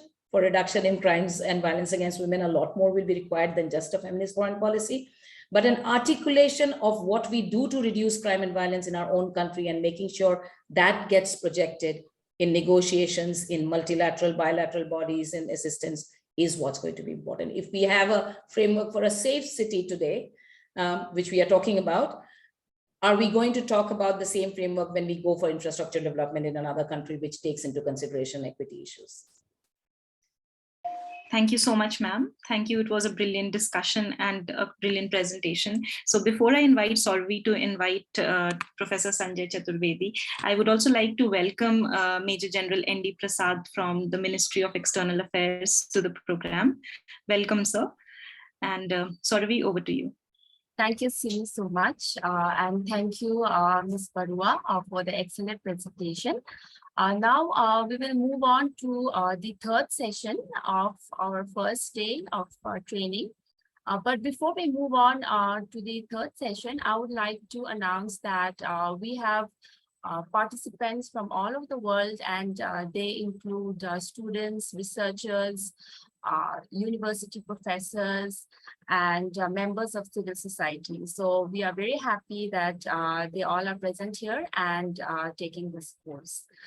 So our next expert for the third session is Professor Sanjay Chaturvedi. Professor Chaturvedi is the chairperson of Department of International Relations, South Asian University. Sir, we welcome you, and Sir will speak on India in Indo-Pacific geopolitics, drivers, dynamics, and dilemmas. Sir, the floor is yours.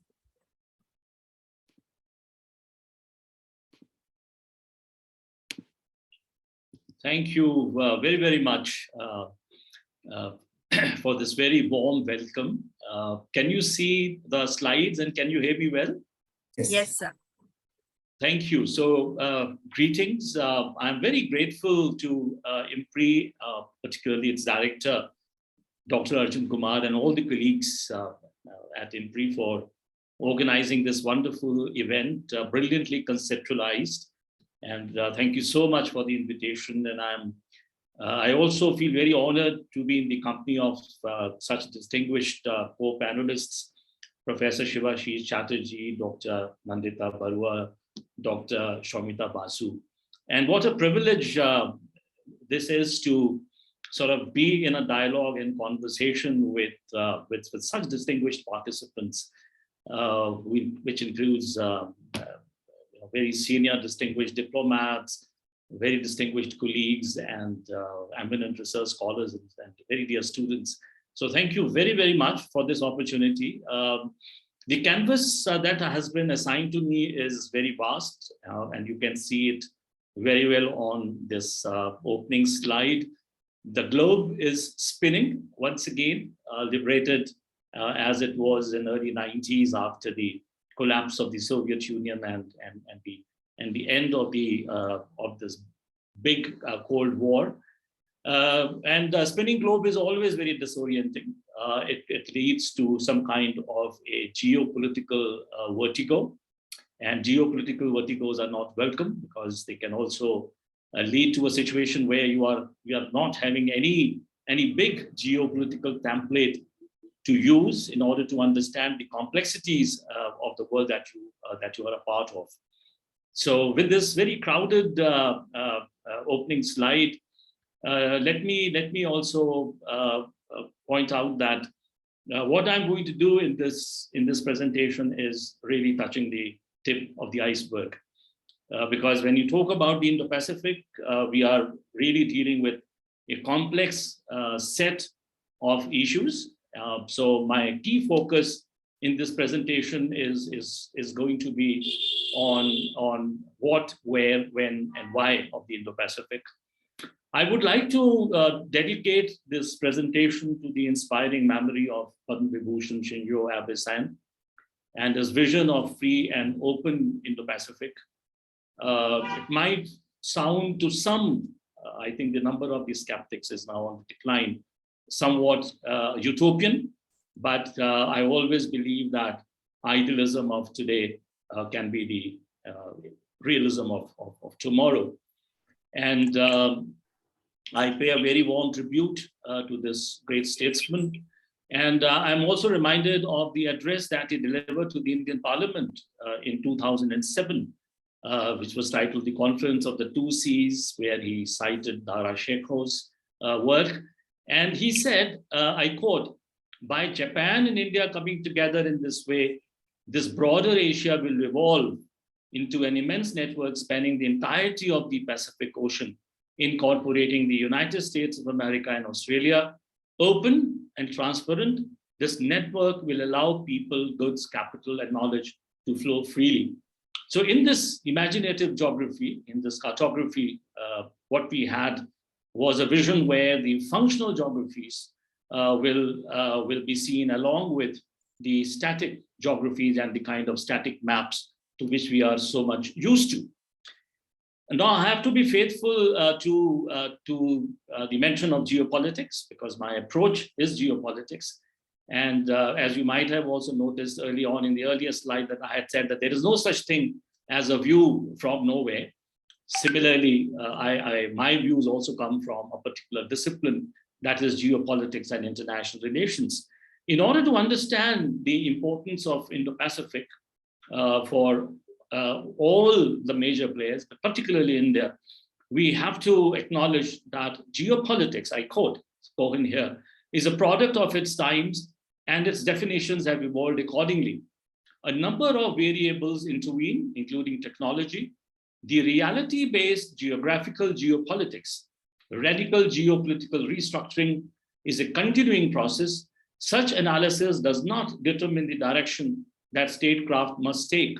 It does, however, present the desirable directions and alert policymakers to the likely impact of their decisions on these relations and interactions. You might have seen that when I was talking about the theme of the presentation, I did mention some keywords, and I particularly emphasized the importance of location. And I think in order to understand the importance of the Indo-Pacific for India, we have to really understand that in the Indo-Pacific, it is the Indo part that is very important. And I wish to argue very, very early on that Indo-Pacific can be seen as more of an acknowledgement of the rise of the Indian Ocean as a global power base. This is where some very profound transitions and transformations are taking place. And if you look at India's location, that is a unique geographical, geohistorical, and geopolitical location, because India is not just looking east or west or south or north. India is simultaneously looking in all these directions. And that is something we really have to understand. Now, given the fact that we have very little time at our disposal, and please pardon me if you feel overwhelmed by the number of slides that I'm going to share with you, but my intention is to sort of place on the table as many baskets of issues as possible so that we can continue to reflect and also engage with some of these issues in the Q&A. So what is Indo-Pacific? A super regions of oceans, regions, sub-regions, and seas, question mark? A set of strategic geographies and strategic narratives, a strategic theater, a grand oceanic imaginings. All these, in my view, are very, very important questions. Now, as I said early on, that it is very important to be aware of the fact that given the locations matter, different locations speak to the Indo-Pacific differently, and the Indo-Pacific speaks differently to diverse locations. And therefore, there is no such thing as a view from nowhere. So some of these key concepts around which I have built my narrative this afternoon is geopolitics, where it is very important to place focus on the interplay between space and power. Strategic geography, I'll explain shortly. Strategic cultures of different countries in the world. For example, if we are talking about the Quad countries, it is very important to really understand their strategic cultures in order to understand the kind of positions that they adopt on different issues. Geostrategy, the applied part of geopolitics and geopolitical visions. Quadrilateral, multilateral, quadrilateral security alliance, the Quad. Geoeconomics, also as a tool of geopolitics. Also important to appreciate that the texts, and some of which you see right here on this slide, are also embedded in different contexts. These can be the context of disciplines, these can be ideological contexts, and so on. The question of scale is very important.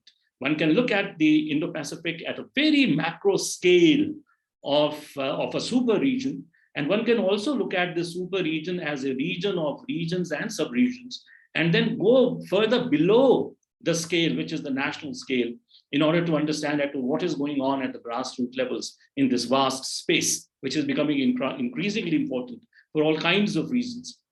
The very concept of region, maritime regionalism, going back to Chanakya's concept of mandala in order to have a better understanding of how India looks at the ocean space around it, and also the concept of security. And finally, I will very briefly touch upon this larger context in which we should be approaching the Indo-Pacific, and that is the context of the Anthropocene, where particularly we are looking at the challenges of climate change and natural disasters, reminding you of the latest IPCC 6th assessment report, which clearly shows that some of the greatest impacts of climate change are going to be in this part of the world. So strategic geography, please bear that concept in mind, which also includes the physical geography, human geographies of the Indo-Pacific, political geographies, economic geographies, and military geographies. So we are looking at a very vast, complex, diverse, dynamic space, and it is better in order to understand India's very nuanced engagement, to which I will spend more time this afternoon. It is very important to understand the need to pluralize Indo-Pacific. It's pointless having a universalizing, totalizing, singular narrative of what Indo-Pacific is all about. Now, also, another point is that we should also understand, while looking at the what of the Indo-Pacific, that geopolitics is also reminds us of the politics behind the production of geographical knowledges of space, place, and scale. Given India's location, which I described as a unique location, it is no surprise that you find India's engagement with the Indo-Pacific a very nuanced engagement. I think if you were to ask me among all the 4 countries, which country's engagement is most nuanced, I would say it is Indian engagement that is far more nuanced than any other country's engagement. Now, of course, the dilemma part of it comes also from the fact that the spinning globe, as I said, leads to geopolitical vertigo. And we are looking now at geopolitical templates. And it is also important to realize that once the globe was liberated from the Cold War static cartography, which of course divided, also partitioned Asia, which also had implications for Indian foreign policy, where, for example, Asia was divided and subdivided into various South Asia, Southeast Asia, and so on. We are all looking for new templates. We are looking for new geopolitical structures. And if you look at Indo-Pacific from a critical geopolitical point of view, then there are scholars like Professor John Agnew who would remind us, or who would tell us that we need to be cautious about these grand narratives. So what we are looking at then, when talking about the what of Indo-Pacific, firstly, it is a super region. Regions are constructed, yes, no doubt about it. They are also constructed for certain purposes, but we are also looking at various strategic narratives. So the plurality of these strategic narratives is very, very important. They can act as representations of sequences of events and identities. They can also be used as a tool of agency. And finally, it is important to bear in mind that states and other actors extend their influence, manage expectations, and change the discursive environment in which they interact.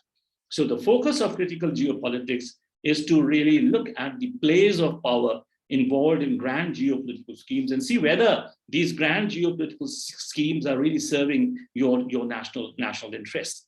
Now, coming to the when, I really want to rush you through these slides and just want to remind you of the fact that when you talk about the term Indo-Pacific, there are different scholars looking at the origins of the term, but one very interesting origins is that it found mention in the works of the German political geographer Paul Hochschaffer, who defined Indo-Pacific realm as dense Indo-Pacific concentration of humanity and cultural empire of India and China, which geographically sheltered behind the protective veil of offshore island arcs.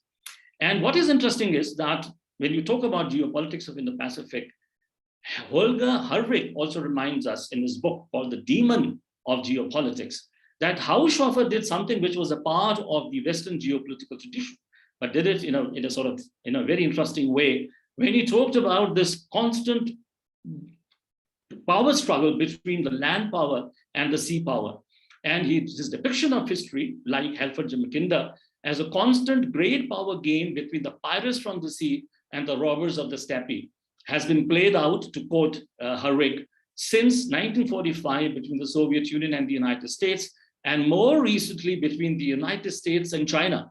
Haushofer would easily recognize most of the arguments and moves made by any of those powers on what Brzezinski called the grand chessboard. Again, only the terminology has changed. Pirates and robbers have been defended in favor of whales and bears. So this classical geopolitical perspective is also asserting itself on the Indo-Pacific, and something which was also acknowledged by Henry Kissinger when he looked at the United States as a sea power and looked at Russia, and now very much looking at China, not just as the land power, but also as a hybrid power. And that is something which, in one of the readings that I have given you, I described this particular epoch as the post-Columbian epoch, because it is no longer, you are no longer talking about the struggle between, or the conflict between the land power and the sea power, and you're no longer looking at China as a land power, but you're looking at multi-spatial character of China's rise. Fast forward, as we all know, that it was in 2010 that the Secretary of State Hillary Clinton, against the backdrop of Obama's pivot to Asia, used the phrase Indo-Pacific. Certainly not the first one, but the phrase came back. And Ambassador Shyam Saran then commented in his book, in How India Sees the World, that I quote, "The drivers behind these transformed relations are fairly obvious. China's emergence as a major power with expanding economic and military capabilities is beginning to change the contours of the economic and security architecture in the Indo-Pacific region." So I'll come back to the China factor. So as I said, I call this post-Columbian epoch. I go back to Halford Mackinder, 1904, which was also a period of profound change and transition. And he said in 1904, what the Chinese, for instance, organized by the Japanese, were to overthrow the Russian Empire and conquer its territory, they might constitute the yellow peril to the world's freedom. Mahan, the philosopher of the Sipa, also made a reference to China and said China may burst her barriers eastward as well as westward toward the Pacific, as well as towards the European continent. By its nearness to the sea and by the determined animosity to the Chinese movement, which close conflict seems to inspire, the United States with its Pacific coast is naturally indicted as the proper guardian for this most important position. So unless, I mean, there's absolutely no doubt in my mind that at the macro geopolitical level, you are looking at these tensions and these conflicts between these self-understanding, self-imaginations and geopolitical visions of sea power and land power and so on. So did Spikeman, Nicholas J. Spikeman. He also made a reference to the Indo-Pacific. He talked about the circumferential maritime highway, which he said links the whole areas together in terms of sea power and land power, and said that in the post-war world, China would emerge as the dominant power in Far East. Now, Hobson reminds us that there were these stereotypes. There was this beginning of some kind of an ontological insecurity on the part of the Western geopolitical tradition, where the East was being seen as predatory Eastern agents. And I want to argue that India's engagement within the Pacific, India's geopolitical vision with regard to the Indo-Pacific is something which also has a very strong, subtle, which has not been recognized as much as it deserves to be recognized, a very subtle questioning of these dominant Western geopolitical traditions. And that is the reason that I always believe, and I will continue to sort of submit for your consideration, that when India looks at the Indo-Pacific, India is looking at the Indo-Pacific from the Indian Ocean perspective, and also from the subcontinent perspective.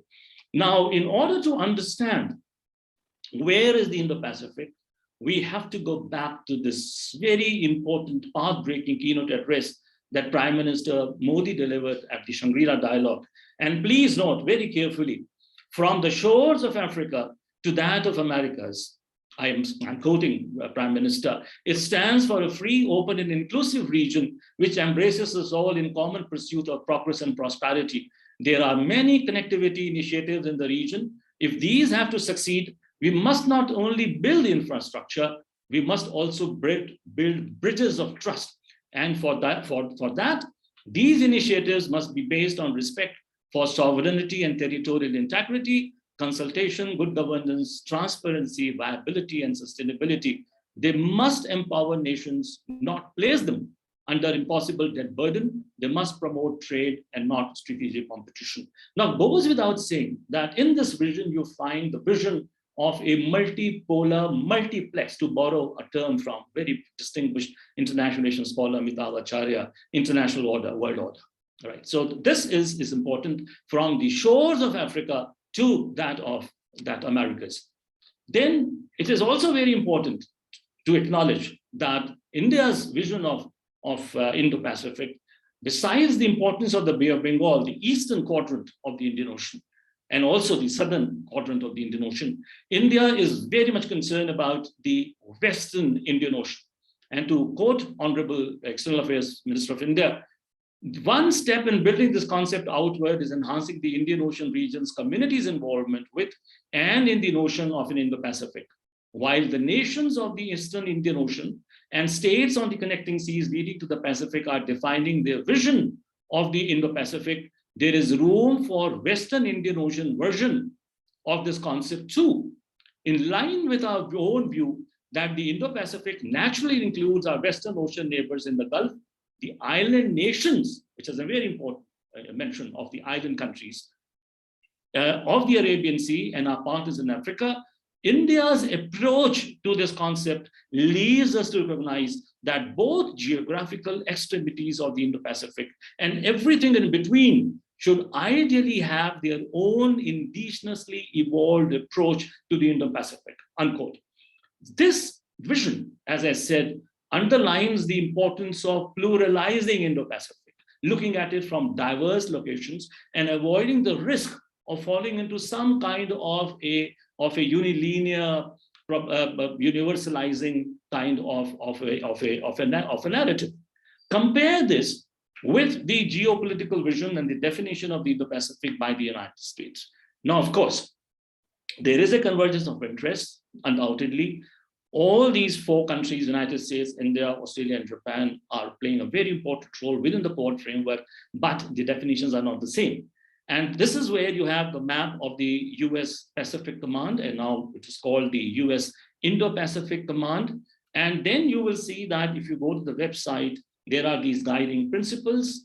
And there is also a mention of why Indo-Pacific region is important. And this importance, of course, is not restricted only to the United States, but is also very relevant for other countries in the Indo-Pacific region. And then it says that it is from the east coast, from the west coast of the United States to the east coast of the subcontinent. Now, please remember that the boundary here is also the boundary between the Central Command and the Indo-Pacific Command, which is, broadly speaking, if I'm not mistaken, the boundary between India and Pakistan. So the understanding of India, the definition of the Indo-Pacific of India is far more expensive as compared to the definition given by the White House.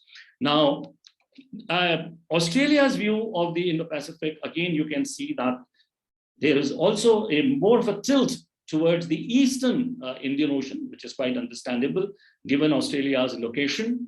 So I will not talk more about it. If you go to 2017 Foreign Policy White Paper, it does talk about fault lines, particularly in South China Sea, and it says that Australia would like to avoid taking sides. Now, more recently, you would see that Australia's view of the Indo-Pacific is also now introducing itself to what I have described in some of my presentations as the Indo-Atlantic part of India's foreign policy and Indian engagement. And I'm also reminded of Professor C. Raja Mohan's, who is one of the most prolific and profound thinkers and writers on India's foreign policy, a very recent article in Indian Express, where he talks about the Quad for the Western Indian Ocean, and talks about the new alignments that are now emerging with Israel, with United Arab Emirates, United States, and India. So here there is a very important reference to Australia, India, United Kingdom, and there is also a very important reference to what I call the vertical geopolitics. That's another reason why Indo-Pacific is becoming so important, and that is options for safeguarding undersea critical infrastructure. I have already mentioned the Prime Minister Abe's address to the Indian Parliament, so I will not really talk about it. Now, why Indo-Pacific? There are several reasons. Demographic, just be reminded of the recent UN report on global population. Climate change, natural disasters, trade, commerce, and so on, economic arrangements. I will not go into that. I will just talk a little more about the China factor while talking about the drivers. And you can see from the titles of the books that are here, just again a fraction of literature, which of course includes Ambassador Shyam Saran's more recent book, that we are looking at a very, very complex picture here. Now, I would also like to talk about one point before I move on and then conclude, is that China factor. The reason I'm making the mention of China factor, and not just China, is that China factor, again, the way India looks at the China factor and the way other Quad countries and other important countries, middle powers, small powers, look at China factor is not exactly the same. So if you look at India's position or India's view, India has acknowledged the centrality of ASEAN in its Indo-Pacific strategy. And if you look at the ASEAN Outlook document, and if you look at these key elements, you can see that it is a perspective of viewing the Asia-Pacific and Indian Ocean regions, not as contiguous territorial spaces, but as closely integrated and interconnected region with ASEAN. So I will not really talk more about this. If you take a look at the military and security developments involved in the People's Republic of China report 2020, annual report to Congress, again, you would be able to appreciate the way in which United States looks at the China factor. And there is an acknowledgement of the fact that China is no longer satisfied with its status as a land power, and it is trying to enhance its status and capability as a hybrid power. Climate change, natural disasters goes without saying, as I mentioned, the IPCC 6 assessment report, that this is where some of these greatest challenges, impacts, adaptation, mitigation are all going to unfold in a very important manner. And I think to conclude, let me also, I hope I'm left with a couple of minutes, or I should be concluding within a minute or so. No, sir, you have time. You have time, sir. Brilliant. Please remind me just 5 minutes before my time is up. Yes. I'm grateful. So you have 15 minutes more. Oh, So how many? But we'll have questions. we have questions in that. So in another 5 minutes, yeah, you Yes, can wrap it up. is fine. It's fine. Yes. Now, I think while talking about India's engagement with the Indo-Pacific, and as I said, more recent dimensions also in the Western Indian Ocean, it is very important to be reminded of two things here.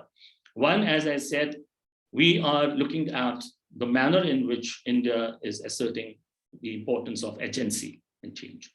And I will come to the to much celebrated and rightly so speech of Prime Minister Modi in Mauritius, which then led to the acronym called SAGAR, Sustainable Development and Growth for All.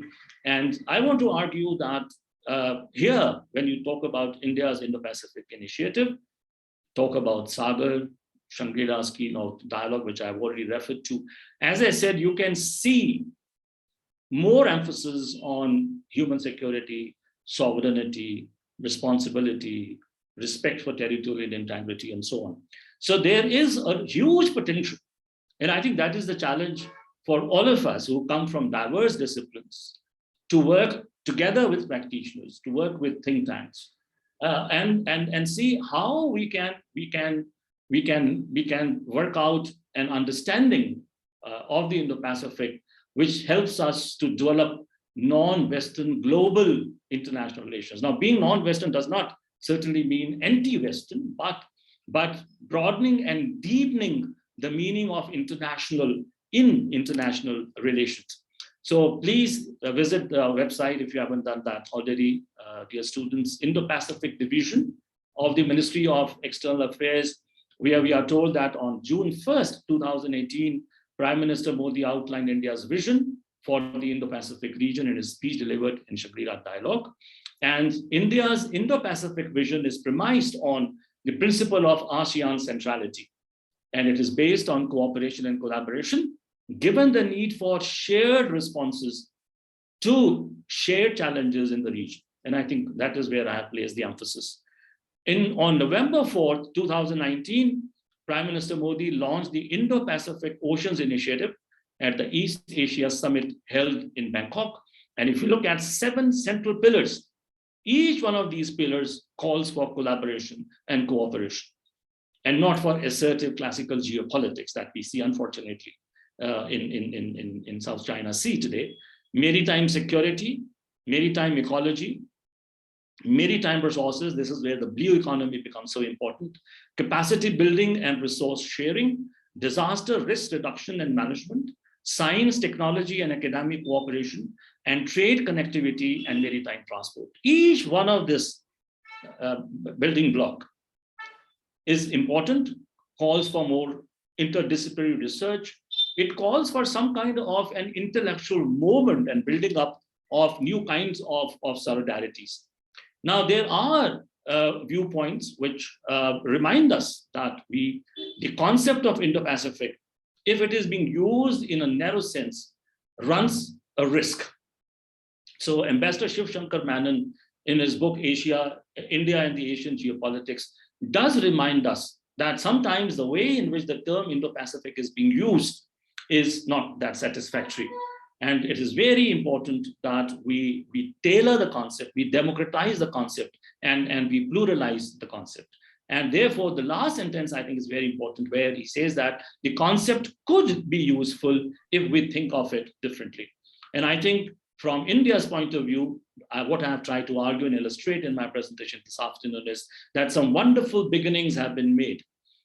Policies, policy pronouncements, visions, geopolitical visions, but they do call for the involvement of people of India, civil societies of India, universities and academic institutions of India, because as I said, each of these baskets of issues is a very complex issue. Finally, we have to acknowledge that in India's engagement with the Indo-Pacific, there is a wonderful emphasis, much needed emphasis on something which we have been talking about, but not that much. We have been talking more about regions, old regionalisms, new regionalisms, but we have not talked enough about maritime regionalism. And I think this is where we can see a very clear reference, and I quote Prime Minister, we often define regional groupings around landmass. The time has come for a strong grouping around the Indian Ocean. We will pursue this with new vigor in the years ahead. And one platform where we do see Indo-Pacific-ness of a sort, and we do see the presence of some of these leading Indo-Pacific countries in the grouping as dialogue partners. Japan, for example, United Kingdom, United States, France now is not just a dialogue partner, is a full member, Egypt and so on. You do see, and China, you do see the presence of the Pacific countries in the Indian Ocean Rim Association. And this is where I think there is a room for more serious thinking, how some of these issues which concern the larger Indo-Pacific can be made a part of the agenda of Indian Ocean Rim Association, so that the vision of India for the Indo-Pacific is operationalized. Quad is getting operationalized slowly. Indo-Pacific is yet to be institutionalized. But I think what we also find in India is the focus on the sub-regional scale and also on the national and local scales in order to ensure that the principles of openness, inclusiveness, transparency become a part of not just the macro geopolitics, but everyday geopolitics and everyday international relations. I will not talk more about the dilemmas. I have already made some references to that, but the fact of the matter is that we have reached a point in global geopolitics, particularly in the light of the great power competition that is going on, bordering rivalry at times, where particularly the small countries find it difficult to decide as to which way they have to go. And I think there was a question asked about non-alignment, and I think sometimes we forget that one of the key guiding principles of non-alignment was, and I think still is there in India's foreign policy, whether we call it multiple alignments, that's also fine, but that is that judging every issue of international relations on its own merit. And I think that is one very important element that we still find in India's engagement with the Indo-Pacific. It's a work in progress, as I said, to conclude, a long way to go. We live in Anthropocene, challenges are numerous, and this is where we need, as both Prime Minister and the External Affairs Minister have said, we need more and more indigenous understandings of what Indo-Pacific is all about. And I think India has a very, very important role to play. So thank you very much indeed. Thank you, sir, for helping us understand the concept of Indo-Pacific through the lens of India. And now we will take some questions for you, sir. The first question is, what is the role for soft power of India in Asia-Pacific dynamics, while China seems to be aggressively trying to occupy the space? I think it's an excellent question. Thank you for that. And I wish I had made a mention of Sagarmala project and also Mausam in particular, because Sagarmala is about connectivity. But Mausam is also a reminder of the fact that India has been a part of the Indian Ocean world. And I think that is something which cannot be said about the Atlantic and the Pacific. Look at the Indian diaspora all over. Look at the way in which the cultural influences of India have traveled. So I don't think there is a lack of soft power, but it depends on how we define soft power. And by the way, soft power also has as a concept its own problems. I would much rather use the word cultural diplomacy, because soft power and hard power have been often seen as two sides of the same coin, and we need not be doing that. So I think there is plenty of room, and some efforts, serious efforts, are already being made in that direction. It's a very good question. So another question is on the military development in China. What is your opinion on the development of private security and military companies working in PLA and BRI region? I think it's a very important question, and I wish I had, because time was very less, I had to knock down a few slides, but there were a few slides on the privatization and the militias that are being used Along with that, of course, we have also seen some very alarming developments, particularly in terms of the IUU fishing. I did not go into that. So that certainly is a matter of concern, and it leads to not just securitization of the space place, but it also leads to militarization. So that is quite a worrisome development. So another question is related with India. Should India support the idea of private military companies? I have my own, as a scholar, my own concerns. Of course, we live in neoliberal times. There's a trend in the direction of privatization of security and security agencies. I would prefer regional, sub-regional, international cooperation. For example, I would much rather prefer a situation or a scenario where the threats of piracy, for example, are addressed through cooperation. And we know IMO, International Maritime Organization, has also played a very important role in containing the threat of piracy. But there's also something very important, which I think was there in Prime Minister Modi's speech, which I think probably sometimes is being glossed over. And that was where there is a reference to the importance of human security. If we compromise human security, it also has some very serious implications for what we see as hard politics and high politics, what we see as a problem of national security. Thank you, sir. So another question is by Anupita ji, and she's asking how oil plays in India's geopolitical foreign policy. It plays a very important role. Goes without saying. Energy security is very vital for us, and I think that question is very obvious, and the answer is also very obvious. But we also have to realize and appreciate that India, given the challenge of climate change, is now working very seriously, systematically in the direction of alternative sources of energy. So I think the sooner we move away from the fossil fuels, the better it would be. Because the window, as I mentioned, the IPCC 6th assessment report, the window for action, the opportunity for action is now steadily shrinking. So I think India's vision of solar power, solar alliance, needs much more attention and investment. And I think it's not a question of whether that will happen. It's a question of how soon it happens, and I hope it happens sooner than later. Dependence will remain, but dependence can be reduced. The energy mix, oil's role in our energy mix will have to be mitigated and reduced over a period of time. So another question is by Manav ji, and he's asking that China is a big threat factor and a challenge for India. And what should India focus on more, like the weapon industry or the food industry? I think India's understanding of power has to be now, and it is in a way, nuanced. We should not forget that power is not simply that element of power which can be quantified. Of course, that is an important factor. But we also live in a world where we talk about knowledge society, where we talk about the fact that we need to develop our internal resilience. We have to think in terms of some of these long cherished principles of unity in diversity. And let us not forget that India continues to adhere to the norm of Vasudhaiva Kutumbakam.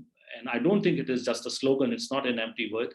And particularly when it comes to the pandemic, we have seen how that principle reminds us that it's not only the humans, but also the non-human world. And so we have to look at the two together. Sir, the last question is by Shashank ji, and he's asking if BRI will help in development of the Indo-Pacific region. The point is, as I mentioned, that the connectivity conundrum has to be addressed, right? And India's objection, in my understanding, is not to connectivity per se, because connectivity is also social connectivity, people-to-people connectivity. But India's objection is to those connectivity projects which can be used and are perhaps being used as geoeconomics for geopolitics, where geoeconomics becomes a tool of geopolitics. And we have seen some consequences in our own neighborhood, So a connectivity that leads to all kinds of traps, including debt traps. If BRI, and then there is a if BRI can follow the ethos of the old Silk Route, right, which was about conversation, which was about openness, which was about transparency, of which both India and China were a part. I think that BRI will have a very different reception in India. But if that BRI, whether it is belt or road, violates or is disrespectful of the principles of sovereignty, works in opaqueness, causes huge environmental harms, I think that is something which people have not talked about enough. For example, the climate change implications and environmental impacts of these huge connectivity projects, then I think something is wrong with these initiatives. If we can make it a different kind of connectivity, I have no doubt that India will welcome those initiatives. But that does not seem to be the case in its current versions. So another question is by Saruchi, and he's asking if BIMSTEC has any relevance after the rise of Quad. It has a lot of relevance, and it has. Please let us be reminded of the new charter of BIMSTEC, which came into play in March last year, and in that charter there is a clear mention of the importance of BIMSTEC. The issue areas that have been added to BIMSTEC. It also talks about the possibility of increasing its membership and its outreach.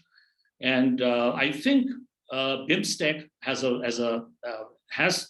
is now in the process of being rejuvenated. Let me use that expression, which means that we are not looking in terms of perfections, but we are looking in terms of the visions, we are looking in terms of the efforts, and particularly connectivity, because there was a reference to connectivity. And I think the kind of connectivity that BIMSTECs kind of projects BIMSTEC can undertake and accomplish will make Bay of Bengal not a bay of fear, but also a bay of hope and shared prosperity. Okay, thank you, sir. Excellent question. We have one question by Dr. Simi Mehta.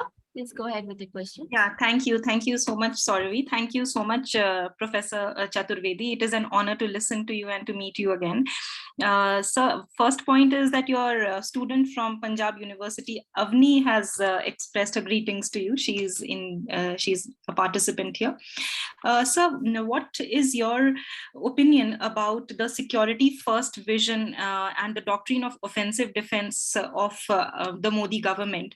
Do you think this as altering the strategic calculus of India's opponents, wherein India is deftly using not just its military force, but also utilizing its diplomatic and economic pressures?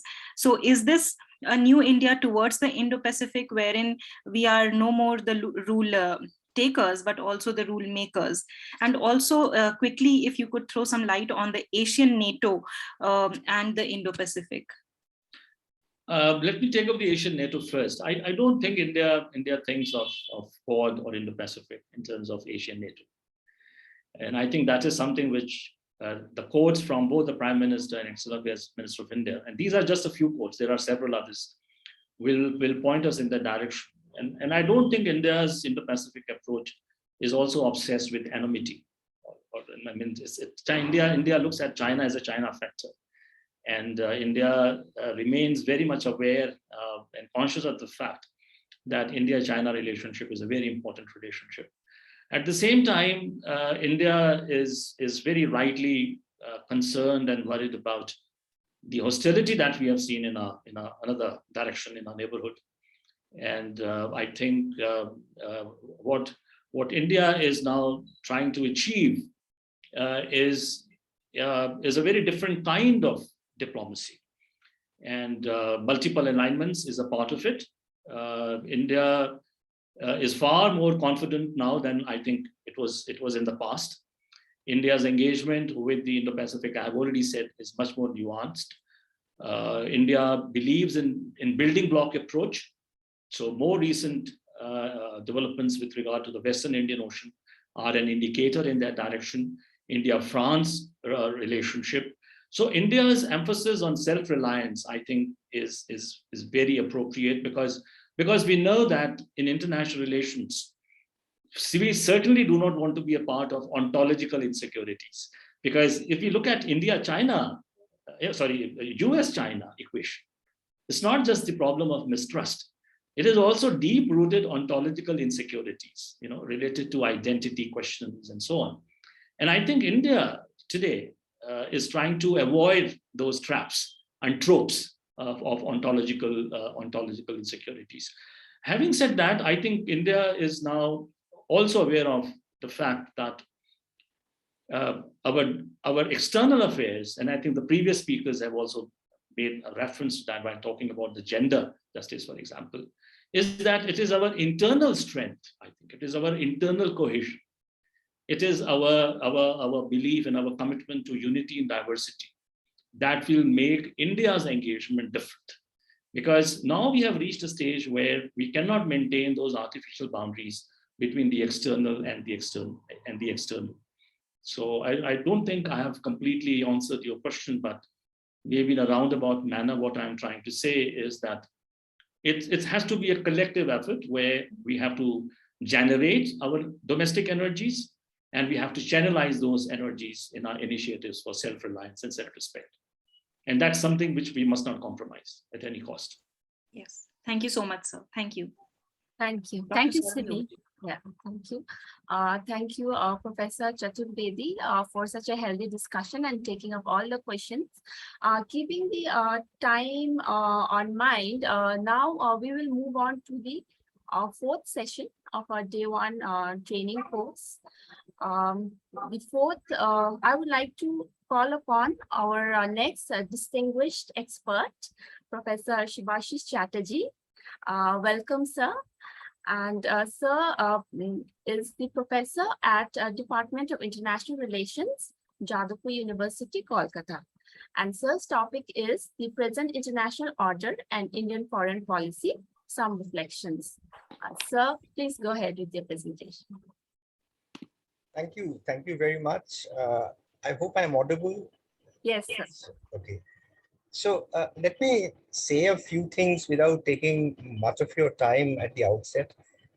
One is that I'm not in the best of health. Okay, I mean, so I don't know how much I would be able to continue, but I'll obviously complete whatever I have in mind. Okay, I mean, so, but you might have to sort of bear with me if I, if I go a bit slow. Okay, I mean, I might not really be let's say at the pace that I would otherwise like. Yes, to sir. Not an issue.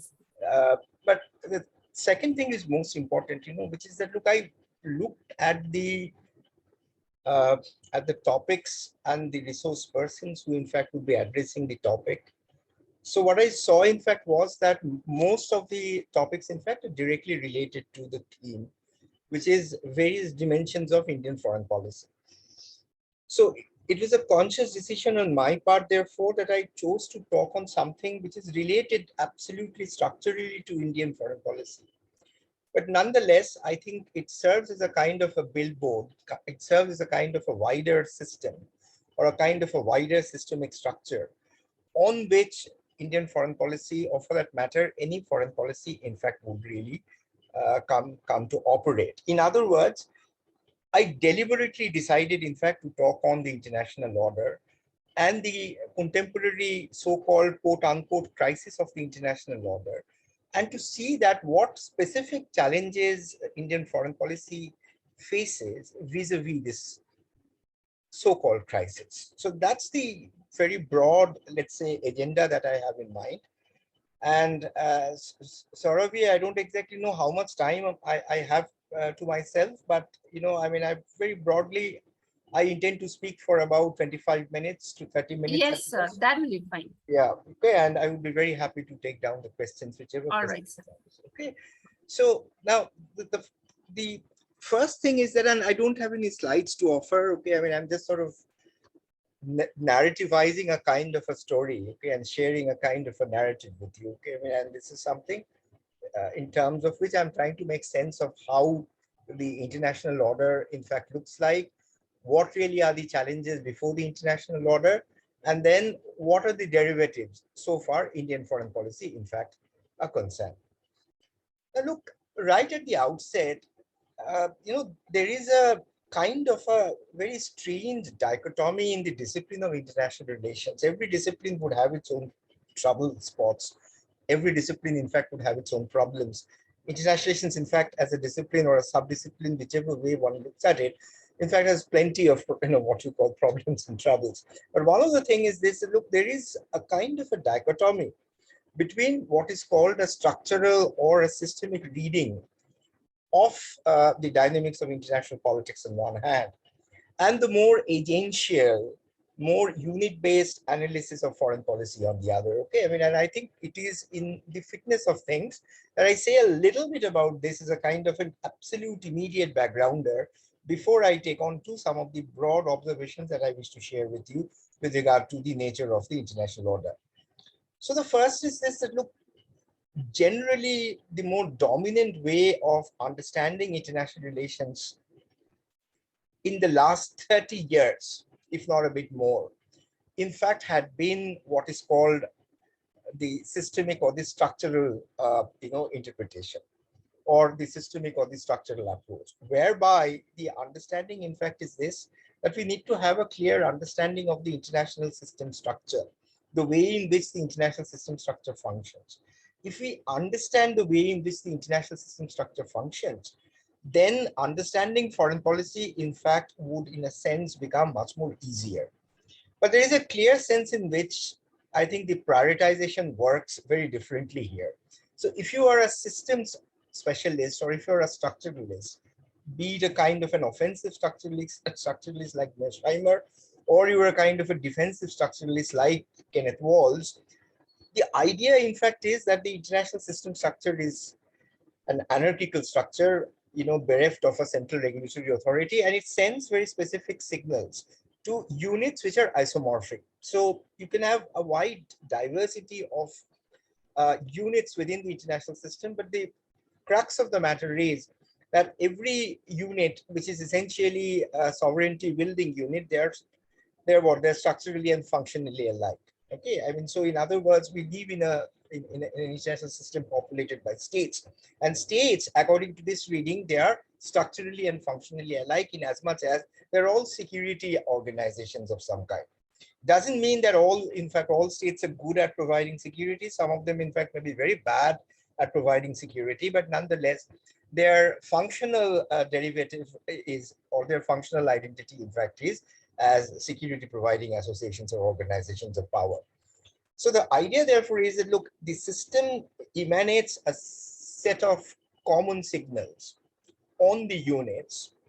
And therefore, the real puzzle in international politics, in fact, is to understand that why very different kinds of states end up pursuing, in a sense, a kind of a homologous, foreign policy, homologous in the sense that every state, in fact, would, in a way, parlay their national interests. Every state, in fact, is interested in fulfilling their national interests, and national interest is defined primarily in terms of power and security. So no matter whether you're a democratic state or an authoritarian state, whether you are, a kingdom, or you are a modern democratic outfit, whether you are a federated state or you are a unitary state, no matter what kind of a state you are, the domestic can be, in a sense, black boxed. And if you pay attention to the external, then there is a kind of what could be called sameness across millennia to the quality of international life. And that sameness across the millennia to the quality of international life comes from what is called this systemic, what could be called properties of the international structure. The fact that we do not live in authority, the fact that we are in this decentralized anarchy, means that we do not have any option. We will have to prioritize security. And there is no security guarantee in the system, and therefore every state, in fact, would have to fend for itself. If you're a weak state, how do you fend for yourself? You can't internally mobilize. You're not strong enough. You would never have that kind of resources available to yourself. So therefore, you stitch alliances together, you put together alliances, and then through balance of power politics, you provide security to yourself. Now, against this is the other tradition in the discipline, which very broadly says that if you really wish to understand the nitty-gritty of world politics, and if you really wish to understand, the way in which states actually behave, then it's actually not very beneficial to have a structural approach, because the structural approach is so austere. In a sense, it's so bland, and so bland. It's so, in a way, what would be called, it's so generic that it actually it has very little to say, it has very little to offer in terms of the specifics of nation states. So the second approach, in fact, is something which is very deeply agential. It is very deeply unit specific. And once you are unit specific, once you are agential, you pay attention to two very broad variables. The first of which, in fact, is your domestic makeup. If you are a liberal, then very broadly, your central argumentation, in fact, is that your foreign policy is the function of what could be called your domestic preference structure. So every society, in fact, has very powerful interest groups. Every society is dominated by these constellations of powerful interest groups. And like in domestic politics, so in international politics, these interests, in fact, would define the predisposition of policy, the character of policy. What states do is therefore a function of successful bargaining counter policies articulated by the dominant interest group. So that's one. The other variable that one would have to pay attention to is the identity question. That what is the purported identity of the state? Now, state identity is a very complex phenomenon, because we are into what? We are into collective identity formation, and collective identity formation is complex because of the fact that it involves a process of otherization. States are functionally similar. I mean, that's the point that I'm trying to make. But if states are functionally similar, then in terms of identity, they would have to differentiate. So how is it that states are able to differentiate from each other? European states, because they in fact were the paradigmatic nation states, so they had the advantage of some kind of, let's say, good fit between culture on one hand and territorial nation state on the other. Most post-colonial states lack that kind of a fit. So the otherization becomes an absolutely vital aspect of our statehood. Now, the point that I'm making is this: that look, no matter where you are, no matter what kind of an approach you assume, you would have to either be a structuralist and try to make sense of what really are the systemic factors that in a sense fall on nation states and nation states adapt, or else you would have to be an agential scholar looking, in a way, what I would call, bottom up, trying to make sense of how your domestic makeup and your identities come together in terms of providing some kind of an orientation in foreign policy. So that's the first part which I wanted to, in a sense, share with you. The second part is more direct, and where my proposition is this: that look, if you read a lot of literature that in fact has been published in recent years, the conclusion seems to be that the contemporary international order is in the throes of its death. So the death bell, in fact, has been rattled. The international order is dying. And this conclusion, I think, is the natural corollary of the unstated assumption. But it's a big assumption, and most realists, in fact, they hold on to the assumption, which is that the international order is entirely predicated on the hegemony of the United States. So it is the American hegemony which, in fact, structures the international order. And if you ask what is the nature of the international order, let me tell you, regardless of what kind of an ideological position you take, whether you are a realist or you are a liberal or you are a constructivist or you are a critical theorist or you are a postmodernist, everybody agrees that the contemporary international order, in fact, is liberal. So the first thing is that there is increasingly this idea that the liberal international order, in fact, is in critical crisis. It's in crisis. And the crisis is interpreted primarily in terms of it being predicated on the hegemony of the United States. So the argument, therefore, is a very simple one. The order is predicated on the hegemony of the United States. That hegemony is backsliding. The Americans are no longer hegemonic. They're losing power. And as a result, the order, in fact, is crumbling, the order is coming down. Now, following scholars like Eikenberry and Kupchan, my argument, in fact, is absolutely different. Okay, I make the argument that this is a wrong reading of the current international order. And I would therefore very broadly say that this is a wrong reading of the contemporary international order by virtue of the fact that the order is not entirely predicated on the hegemony of the United States. The liberal international order is a much older order. It has come into being over 250 years of historical, sociological, and political and economic factors. And unless we touch base with some of these formative and some of these, I think, some of these fundamental factors which are, I think, which contribute to what? Which contribute to the, which contribute to, in a sense, to what I would call the making of the liberal international order. I do not think that it would be possible for us to, in a sense, make sense of why the alternative viewpoint, in fact, is such an attractive viewpoint that we are not witnessing a death of the international order. I would not stretch this any further. I just want you to sensitize to a distinction. Power changes within an order is not to be confused with the transcendence of an order. The distribution of power within a particular order will definitely change from one epoch to the other. The rise and fall of great powers, in fact, is as old as history itself, from antiquity to the present time. This has absolutely been a constant. But it doesn't necessarily mean that every time there is going to be this geometrical shift in the distribution of power that we are presented with a new international order. That is an absolutely vital distinction that we cannot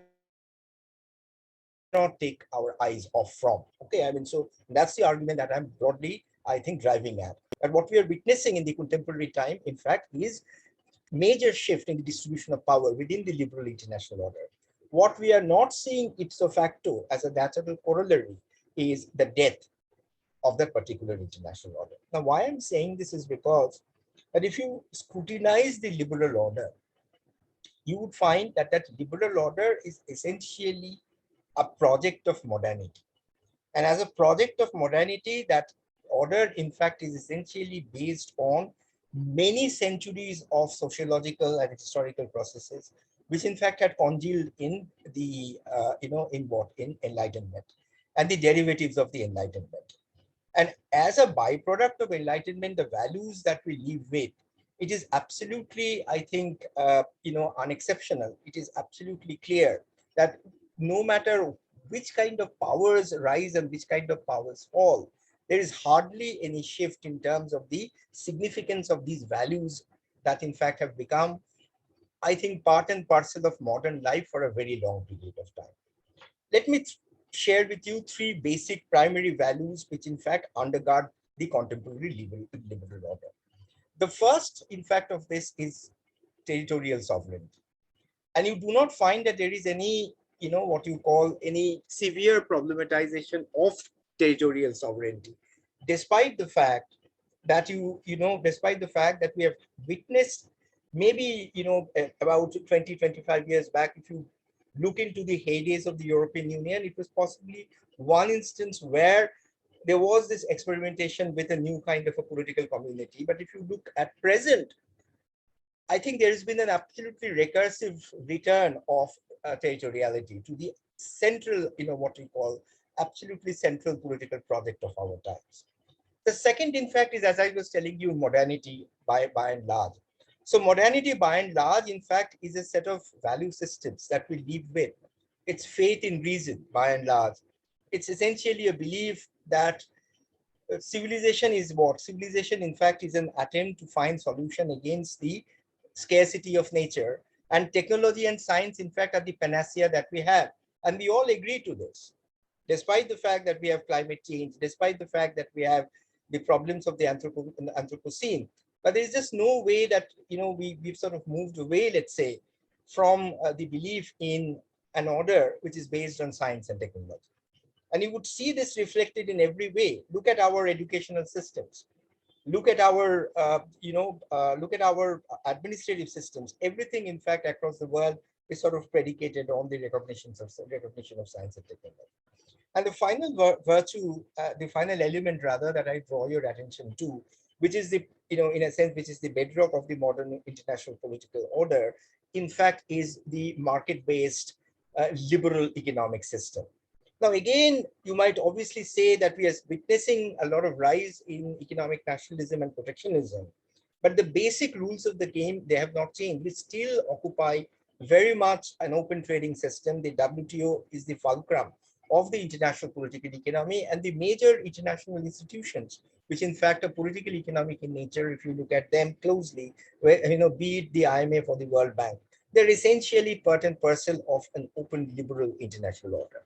So therefore, if one sort of looks closely at if one looks closely at the longevity of the order, in fact, should not be read only in the register of the distribution of power. If you read the longevity of the order in the distribution of power, then you are legitimately, in a sense, making the conclusion that the Americans, in fact, are losing power, and therefore the order that they helped to, in a sense, put in place is therefore also in irretrievable decline. The Americans have contributed to the strengthening of the liberal international order. The Americans did not unilaterally create the liberal international order. The liberal international order is a much older order. It is predicated on values which in fact are still continuing, and they're still alive and kicking with us. And the final point that I would refer to when it comes to the liberal international order is this, that look, we also need to understand clearly that what exactly is the nature of the crisis that we are witnessing. So if one pays sufficient attention to the nature of the crisis in fact is this, that the liberal international order was most successful when? It was most successful during the heydays of the Cold War, when actually it was not a global order. Rather, it was only a part order. It only referred to the United States, it referred to the West European states, and it referred to Japan. So it was a trilateral order, led by the United States, consisting of Western Europe and Japan. And it is in this order, within this order, that the purpose of the United States, in fact, was legitimized. And there was never a question with regard to the role and the, what you call the operational dynamics of the leadership qualities of the United States. It was taken for granted. So it is only at the point of its victory, it is only at the point of triumph, post 1991, when the world, in fact, is moving into the post-Cold War era. Socialism, in fact, is passé. The Soviet Union has declined, disintegrated, where we find for the first time the liberal international order becoming a global order. And it is at this point of time that the real challenges to the liberal, international order actually sort of began. And the challenges, in fact, are manifold. Okay, I mean, I'm not going to push you through all these challenges. What I'm broadly sort of, therefore referring to is this, that there are 2-3 challenges that, in fact, had really proved to be very, very difficult for the liberal international order. The first, in fact, is this, that there has been a gradual expansion in the agenda of the liberal international order. As a result, the earlier symmetry is lost. So as a result, with new entrants, with new inclusions, new questions obviously came to, burden the liberal international order. And they began to burden it so much that there is now a question on the retention capacity of the order. How much burden can you put on an order? How much that order would be able to carry? It's like carrying a buck. What beyond a particular point, the weight of the buck, if it becomes too heavy, then the buck, in fact, might actually crumble the base. So that's one of the major problems that we face. The second problem that we have in the order is this, that look, the success of the order was predicated on a security community. But this security community is not the strategic security community, but this security community rather was a kind of a balance between free market profiteering economic systems on one hand and social welfare on the other. But we all know what happened. Post 1991, neoliberal economic policies became so gung-ho, they became so powerful, that the old equation, the old balance between welfare on one hand and the free market, economic policies, that was lost. And that created enormous social tensions, not only in the post-colonial world, not only in the so-called new world, which in fact also now became fully entrant into the liberal international order, but it began to create enormous pressure at the center of gravity in the West, in the United States. And that is something which in fact had now taken, I think, a completely different dimension, which in fact ultimately produced a phenomenon like Donald Trump in the United States. And so therefore, the final thing that I draw your attention to is this, that look, if one looks at the liberal international order as a whole, the real crisis that the order faces, in fact, is that of a legitimation crisis. Because it's a performative crisis at one level. The order, in fact, is not really producing the kind of goods that, in fact, it was supposed to produce. And on the other hand, it's also a horizontal tangential crisis because it's unable to be inclusive enough. This is a critique that the post-colonial scholars, in fact, had been talking for a very long period of time. What about the legitimacy of the order? What about the historicity of the order? Who created the order?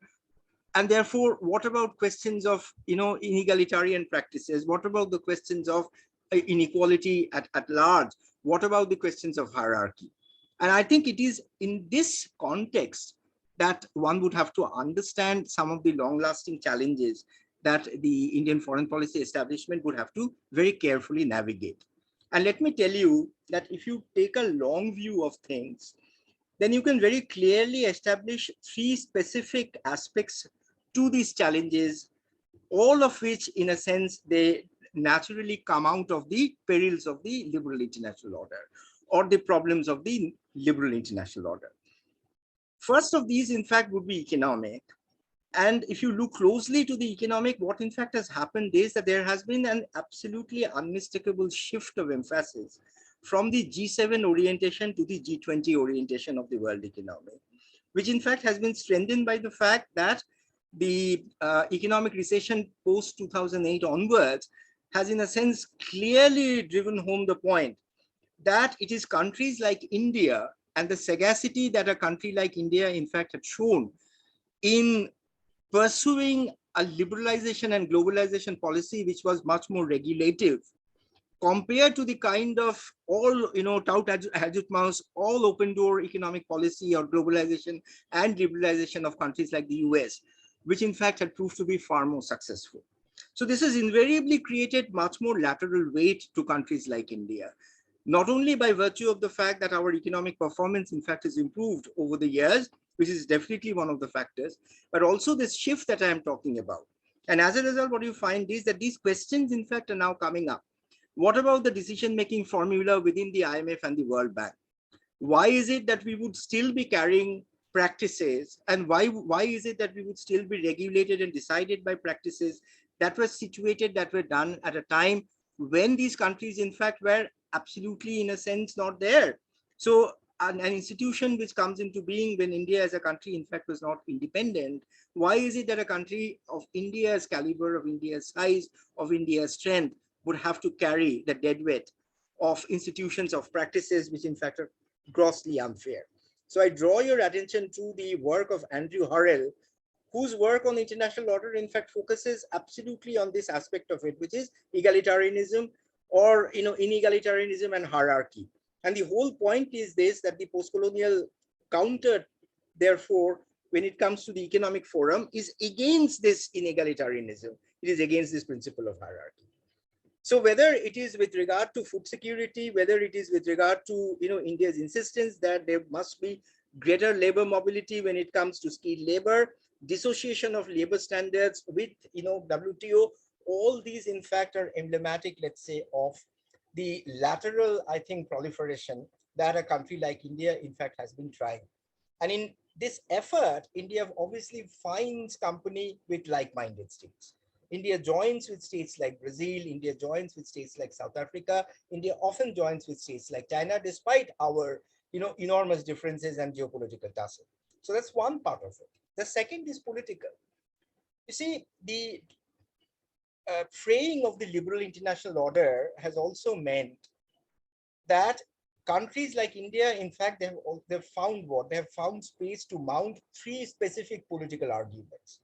The first of these, in fact, is an anti-terrorist discourse, pushing the idea of terrorism to the absolute center, let's say, of a kind of a political narrative on which there had been an enormous amount of, I think, differences, before, and there's been what? There's been a remarkable subtraction of differences in recent times, and that is primarily because of the, I would say, of the fissures, of the weaknesses of the liberal international order, which has created the space. And states like India, in fact, they've been able to utilize these features, these spaces, in order to articulate a very strong anti-terrorist sort of political narrative.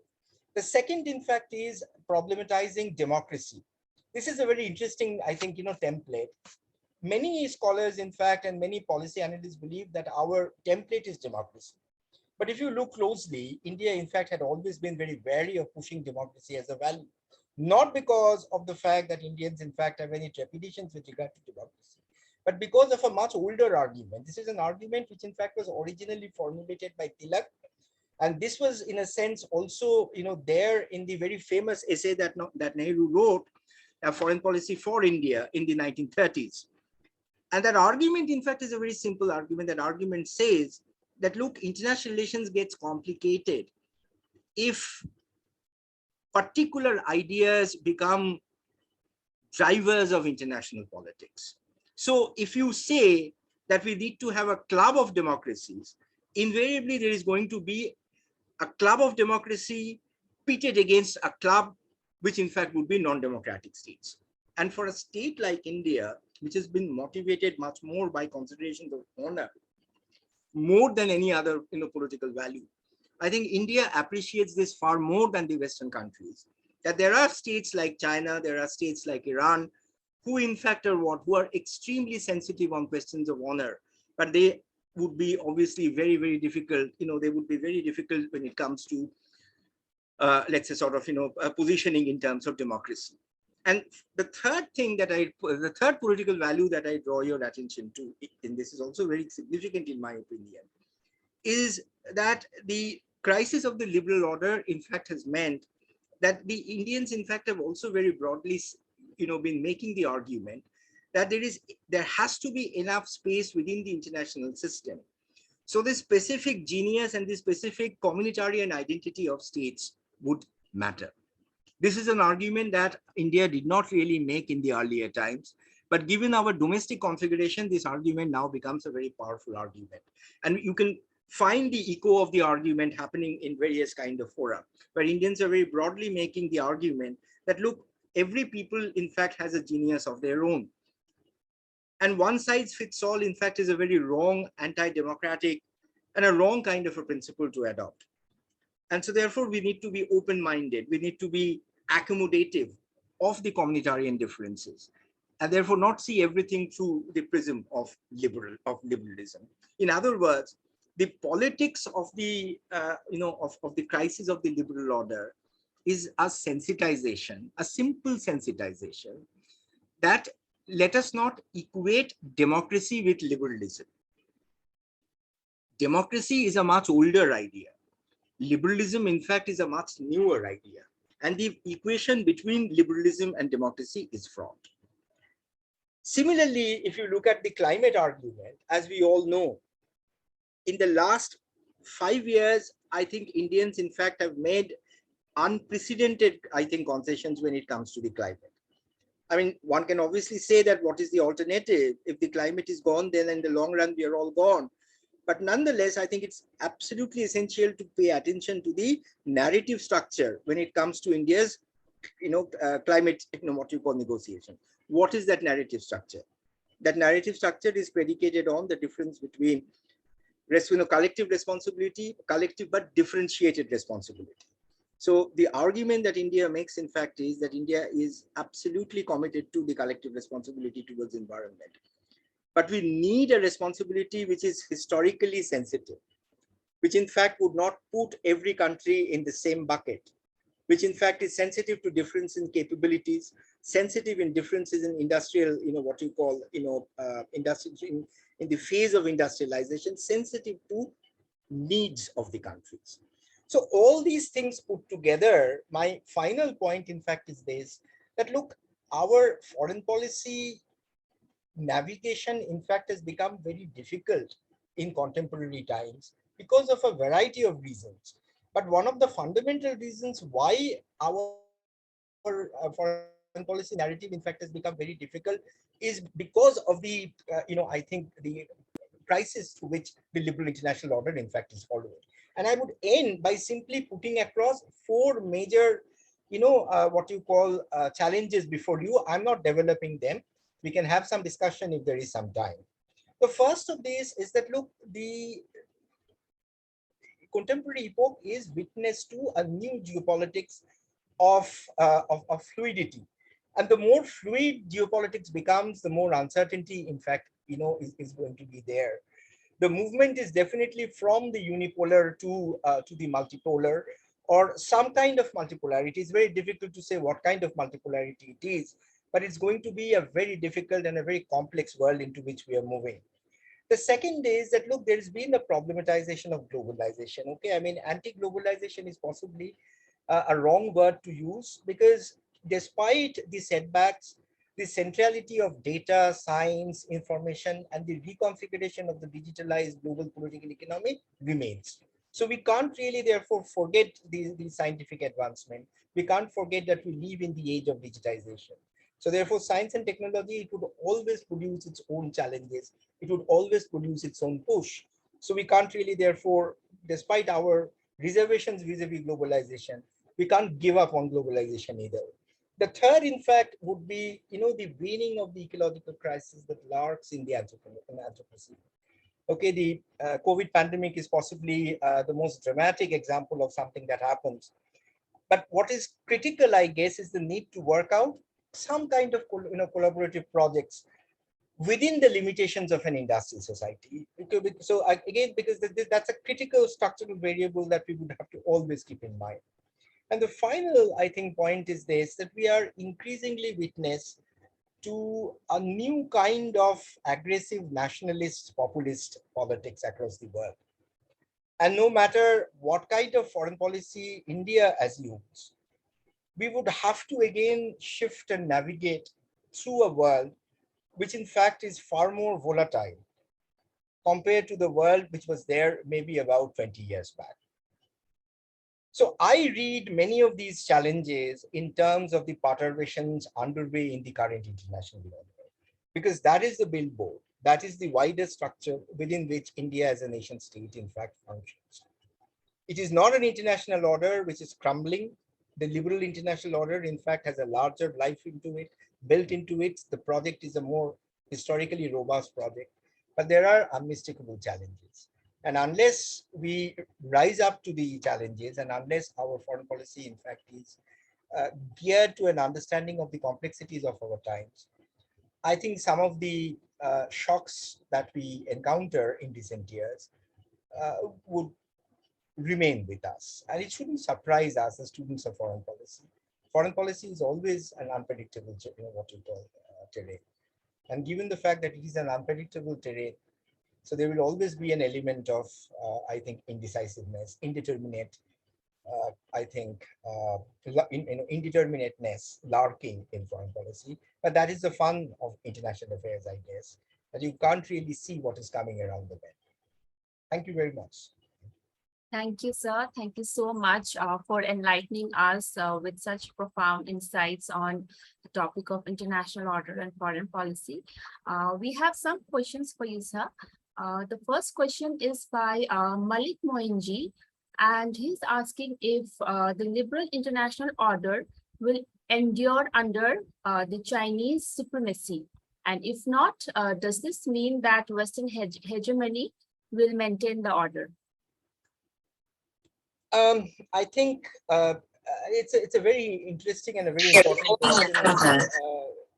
If you look closely, then I think the future of the international order to a large extent depends on how China responds to the international order. Okay, I mean, my reading, in fact, is that, look, the Chinese have gained power by playing through the liberal international order. So they're definitely not entirely they're not definitely interested in to get rid of this order in its entirety.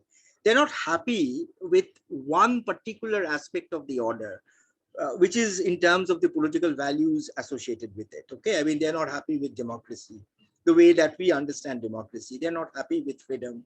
They're not happy with the fraternal, I think, aspects of freedom and citizenship, the values that we commonly associate, let's say, with the liberal international order. But when it comes to the economic model, the Chinese, in fact, they do not really have any problem. In fact, if you follow some of the narratives in the recent sort of past, particularly during the pandemic time, when many Western countries, in fact, they were talking of closing borders, the Chinese, in fact, they want the borders, in fact, to be open. I mean, because their economy, in fact, is something that requires a mobile supply chain economy. They don't want closed borders. They want open border economies.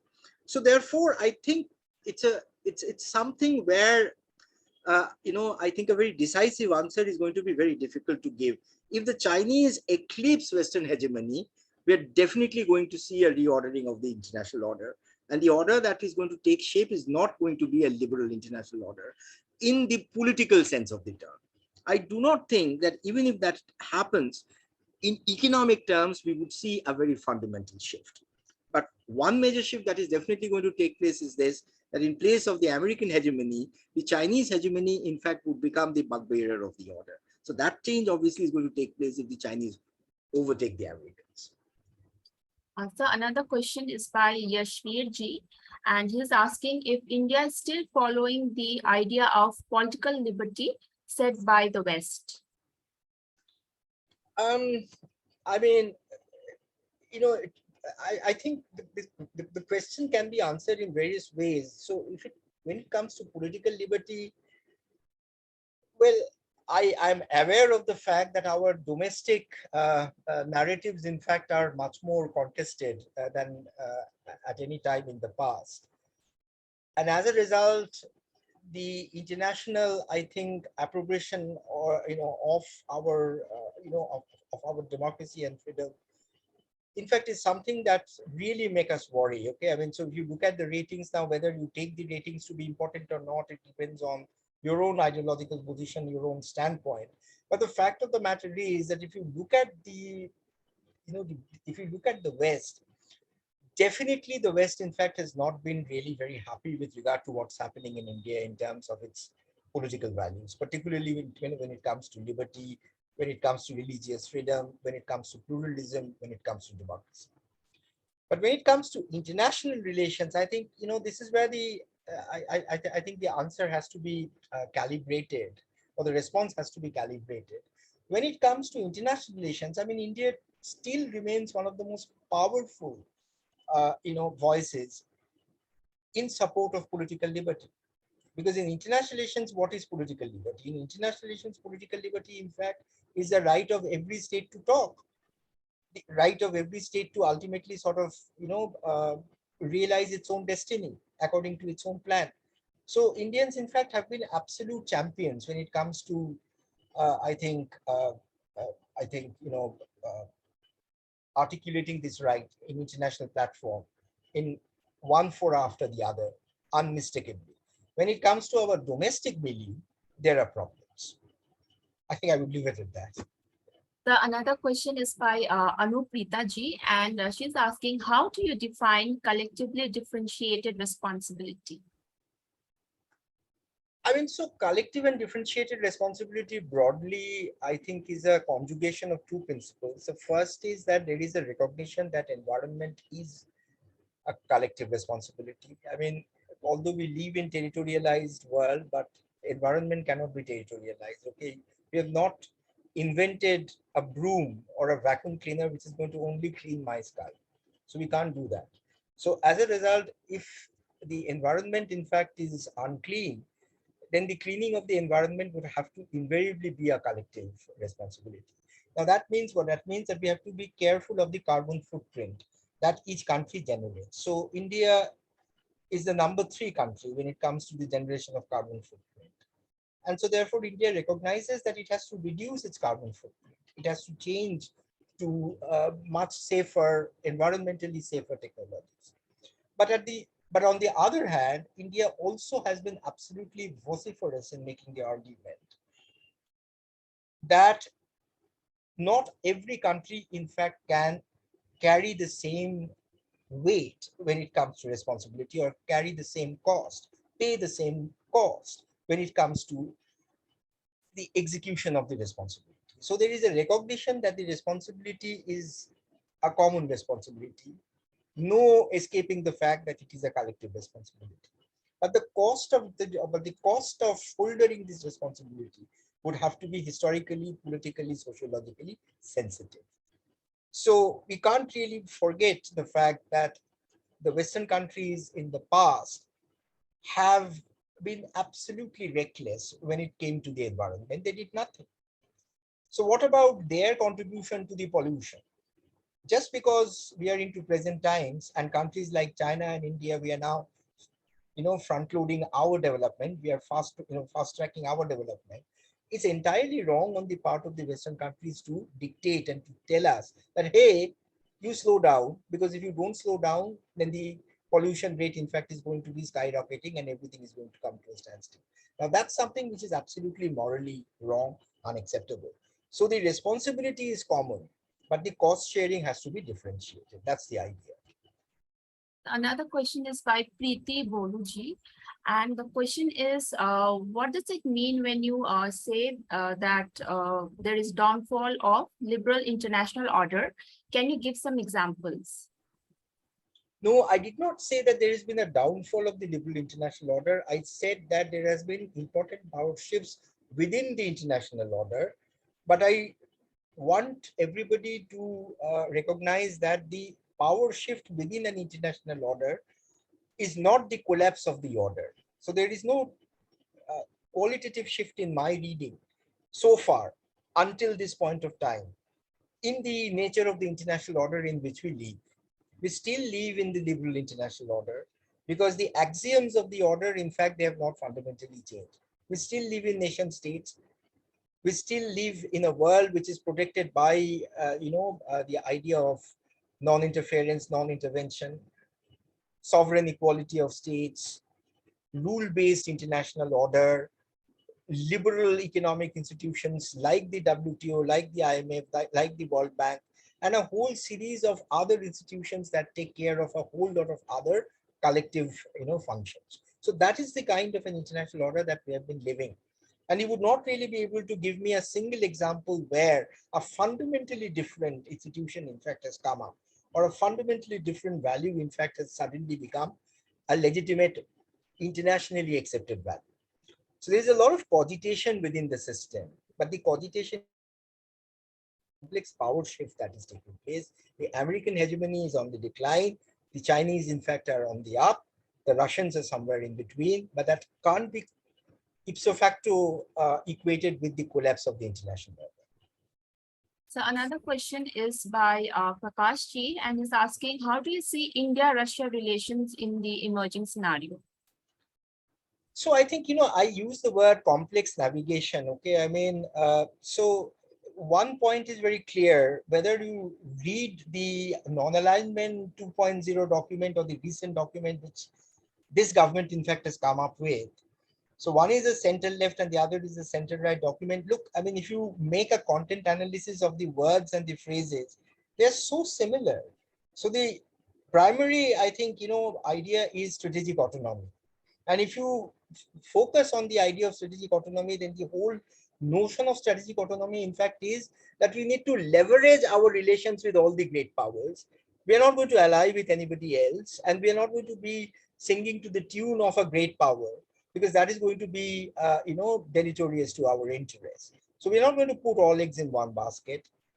Russia, in fact, had been a traditionally extremely close partner to India. And we have, we have long-standing military relations with Russia. Although we are diversifying our military sources, we have long-standing political relations with Russia.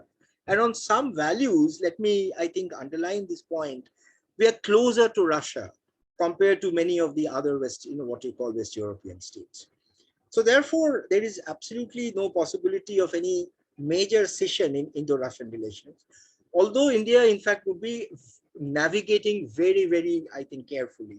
Because in this complex world, the triangulation, in fact, is so very, what you call sensitive and so very delicate. One point of the triangle is the United States, the other 2 points are China and Russia. So therefore, we would have to be careful. Okay, I mean, we have problems with China. Relations between China and Russia, in fact, they've improved, but there's also a lot of competition, by the way, between China and Russia, because their zones of influence, in fact, often overlap. And so therefore, we would have to be very careful so that our relations with the US improves, but this doesn't necessarily mean that our relations with Russia would necessarily deteriorate. I think the best example is what we have done in the Ukraine war. So look at the way in which the Indians, in fact, have responded. We have not burned bridges either with the United States or with the Russians. We possibly did not make either Moscow or Washington very happy, but that's the best bargain under the circumstances. Okay, I mean, so it's again something which I think goes quite naturally with the Indian psyche, which is not really allying too closely with any power, maintaining a kind of a strategic autonomy, understanding the fact that navigation is the most important task. So we still have another 2-3 questions. If it's okay with you, then we can. Yeah, it's okay with me. Okay. So, Kishore Kumarji is asking, is there any relevance of SARC in the Indian foreign policy in the current context? Unfortunately, I don't see any, in the sense that, look, the SARC, relevance is a very, I think is a very significant term, okay, and it's a very, I think, very complex word. At one level, there is relevance, okay, I mean, the reactivation of the SARC, the rejuvenation of the SARC, in fact, is going to do a lot of good to the South Asian subcontinent. But I don't see any possibility of that happening, given the fact that there's been this tremendous, I think, political divide between India and Pakistan, particularly in recent years, which seems to be virtually unbridgeable at this point of time. Nothing's impossible in politics, nothing's impossible in international politics, but it seems very difficult at this point of time that there would be some kind of a normalization of ties between India and Pakistan very quickly. And also given the fact that the Chinese footprint, in fact, has increased so much in the subcontinent, and every other South Asian state, be it Sri Lanka, be it Nepal, to some extent even Bangladesh, they've been sort of gravitated towards the Chinese in some way or the other. I think this immensely complicates, okay, the sub-regional approach, and hence the relevance is there. It can't be, I think, downgraded. Unexceptional that it needs to be there, but I don't think it's happening. It's tragic, but that's the way things are. So another question is by Hirendraji, and he's asking, what is the impact of Ukraine-Russian war in the liberal world order?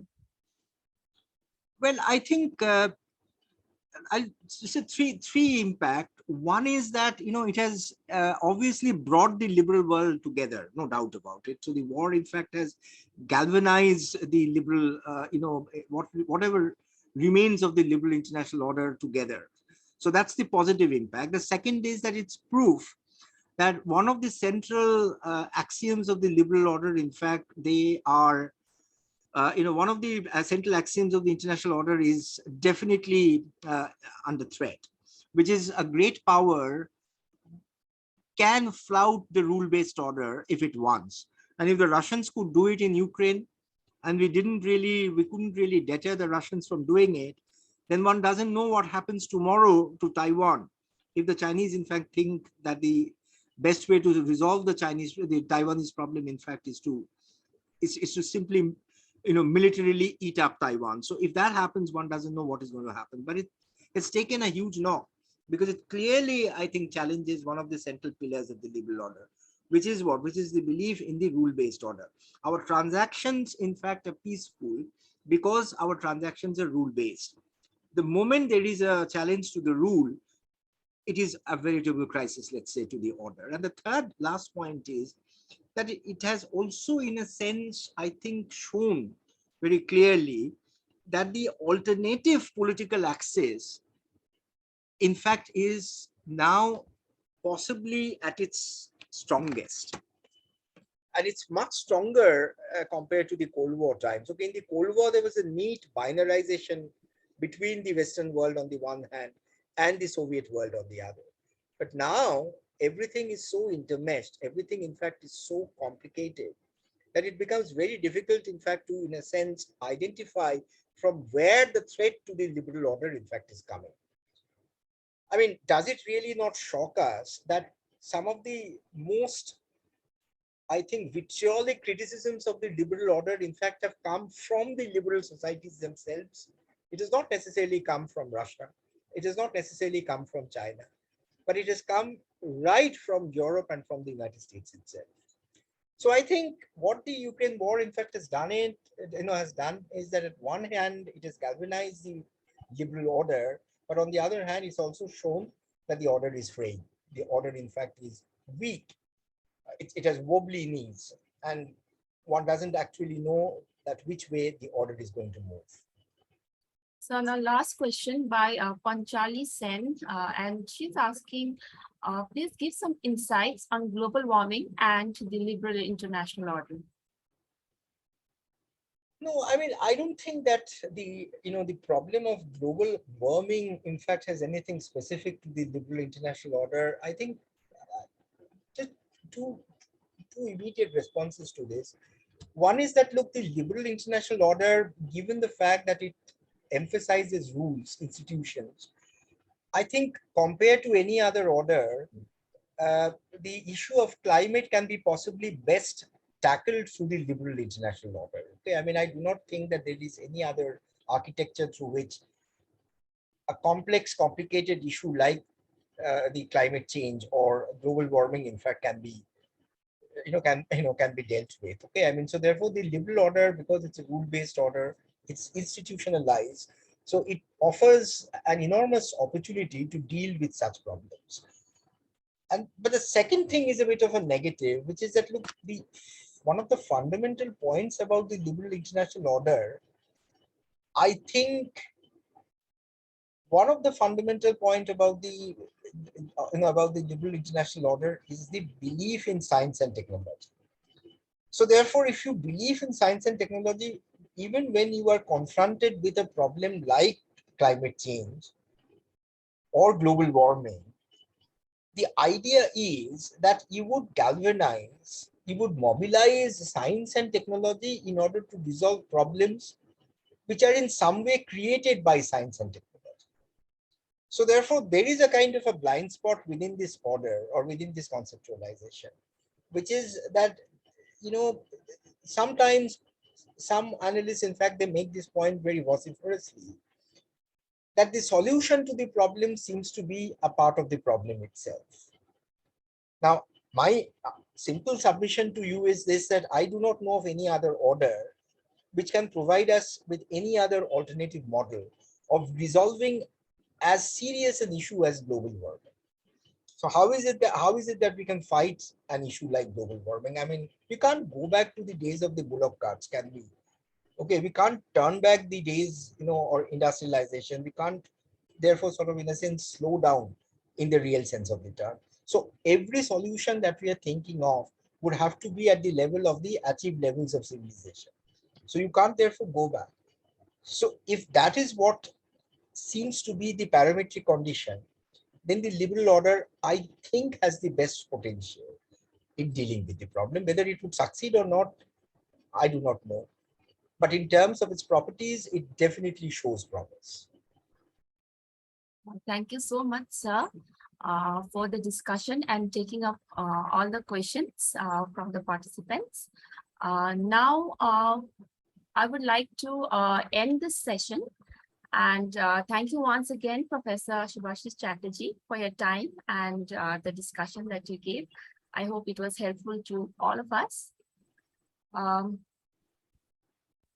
So coming end to our today's first day course on emerging dimensions of India's foreign policy and global politics. Now, I would like to propose the formal vote of thanks. I, Saurabhi Thimire, I'm a researcher at IMPRI, Impact and Policy Research Institute. And we are grateful to our experts for the day one of this training. I would like to thank Dr. Soumita Basu, Nandita Barua, Professor Sanjay Chaturvedi, and Professor Shubhashish Chatterjee. We thank all of our participants who have raised pertinent questions and actively involved in today's deliberation. We welcome you again tomorrow on June 15th for our day 2 session of this excellent training course by distinguished experts, Ambassador Shashank, Ravinder M. Sachdev, Don McLean Gill, and Professor Srikanth Kondapalli. We hope you continue to join in future to our IMPRI Web Policy Talk and Web Policy Learning. Wishing you a good evening and thank you.